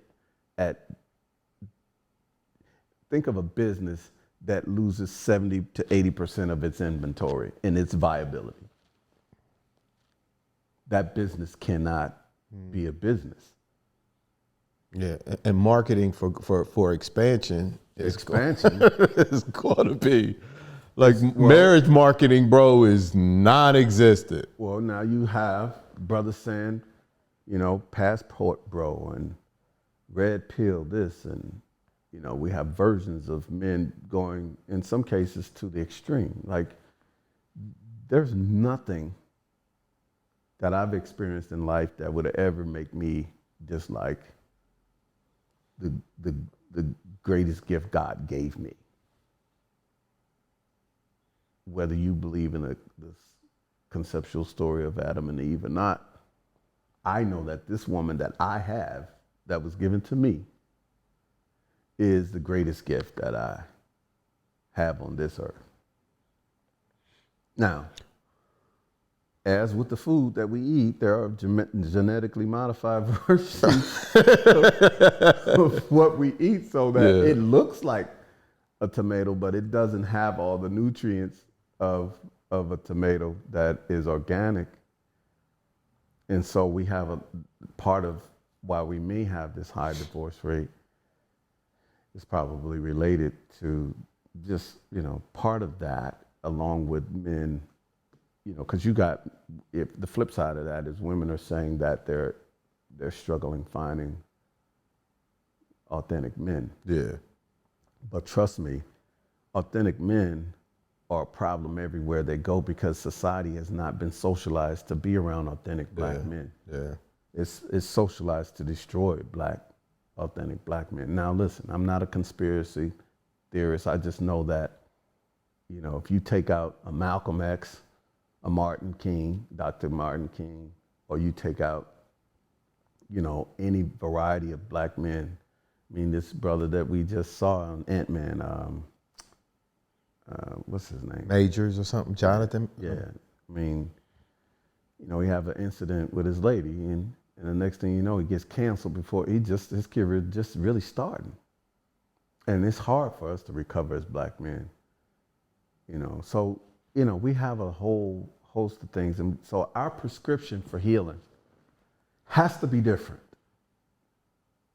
I can't go get the same prescription for a cold that someone else does because you got to take into account my historic place in America. So in addition to the cold, what else am I dealing with, you know, too? So, and I got to be conscious of that. So it makes me move different.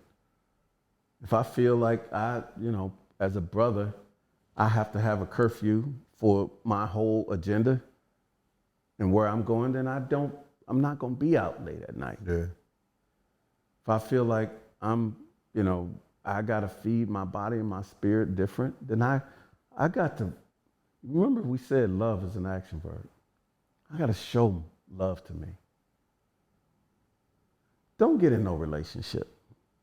Love yourself first. Be the action verb to yourself. You said to me the other day, manifest what you said that sometimes people are brought in your life to manifest the best that you are supposed to be for yourself. But you got to recognize it. And maybe I'm saying it different than what you said it as. But once you realize that you got to self-love, you're not on somebody else's agenda now. Yeah. You're free. When I say free, you're free to do that agenda. And then so you do that agenda and you find that if God created you in his image, then what is that? Is it what you currently are? You can answer that question. Or is it not? And then what is it going to take for you to be the best version of yourself first before you put the mask on and make sure everybody else has enough oxygen to survive? And a part of understanding, that was so beautiful, bro. The version isn't a destination, though. The version is the motion. So when we say, am I being the best version of myself? The question, when you said that, what I asked was, am I aligned with the flow of where I'm heading? Or am I just, or do I have this feeling of being a leaf just falling through the air? Because where you are is just as perfect as where you're going if you're evaluating the flow. If you just take the moment and snapshot that, then you can have a lot of opinions about that moment. But relative to the flow, asking myself, am I the best version? Am I reflecting God in the image of him in the way that's the process, I feel. Mm-hmm. Mm-hmm. So, time being an illusion. 40-year-old Reg made a decision. 55-year-old Reg is managing that decision. Yeah. 65-year-old Reg What is 65-year-old Reg? If 65-year-old Reg could talk to 55-year-old Reg, what would he say to that 55-year-old Reggie?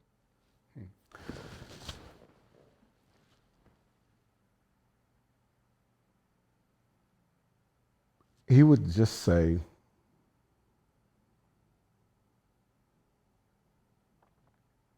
in layman's terms, that first of all, words mean everything, bro. So I would probably think that he would say to him,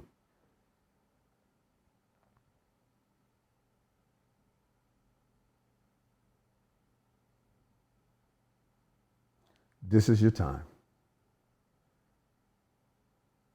You have another chance. Because, brother, with that kind of health crisis, it was only the Most High that changed that. And not only did he change that, he extracted me and put me in a situation where I literally had to sit, not like a timeout, but cocoon, like a rebirth. And so that 65-year-old would say, now that you've done that, trust. We then say trust the process. But this is the process of you being authentically you, bro. I'm gonna tell you, I've never, from that $8 a week to now, and now turning all that self-care back to me for the first time, is a trust process. That it's okay, because I'm built to try to look to everybody else's needs before my own. And so trust that it's okay for me to love this moment. It's okay that what I thought I had, the concept of what I thought I had was just that. These things can come and go at any time, but the purpose of life for you is to live in the moment. And living in that moment, I have in my heart, he's going to say, you want to live and give? Live and give. Take enough and share the rest. It's okay to be you. It's okay to share and love your family, life, and the pursuit of health and a closer relationship with the Most High. Bro, when I say to you that I'm reading scripture that is making a difference daily in my life, it is. And it doesn't always have to be in the scripture. That's the other thing, bro. It's in moments of just being introduced yesterday to a space and a place where good people are. Why at this moment that we're planning to be at place A and we go to place B and experience love instantly in a community that I've never seen before, which confirms that the process of where you're supposed to be is in the moment of where you at. Now that sounds crazy to say, but where you are, man, is as long as you are just authentically loving you, you're going to show up in spaces and places, bro, that are not planned. When you go with it, you're going to be like, I just experienced something. I think I said to you, I hugged the sister and I was like, that sister got some power. She got some energy. Now, of course, the brother be like, man, you just was, you know. You thought she was cute. No, yeah, because it was a few people, even your fiance. I mean, I could tell the energy, the love. And the hug was like, brother, I'm glad to see you. You know, when I hugged Zendo, it was like, bro, it was like my mother, my sister, my unconditional love from my family, from another member of another tribe, saying, much like the prodigal son, welcome home, man. It's good to see you back. And so he would say, trust that. Go with that. Because before, what the 40-year-old Reggie went with was what his eyes could see. You know, light skin, long hair. I mean, I had all these standards of beauty that were all messed up, bro, that we are given, right? I had the red flags. I'm like, nah, nullify the red flags. Do you know what it took for me to persist in the midst of nullifying somebody else's red flags? To be with them? Complete.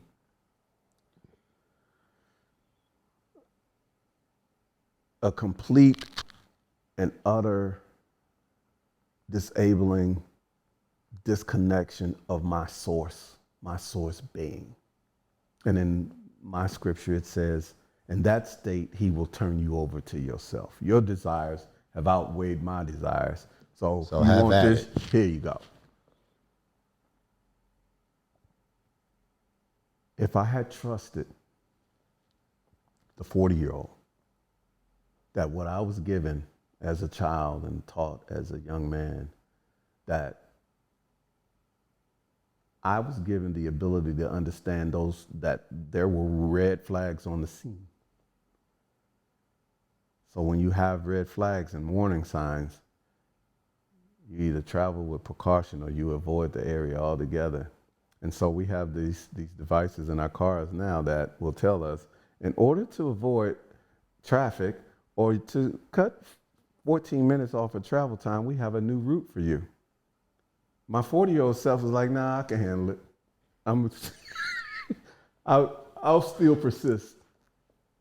My 65-year-old self is saying, the next time I tell you that there is a new route to take it. Trust me. It's okay, even if you perceive that you've lost something visually. Because we're not seeing with these eyes no more. We're seeing with the heart. We're seeing with the soul. Soul is blind to this bullshit that we see, bro. Soul tells you, something in this environment ain't right, let's roll.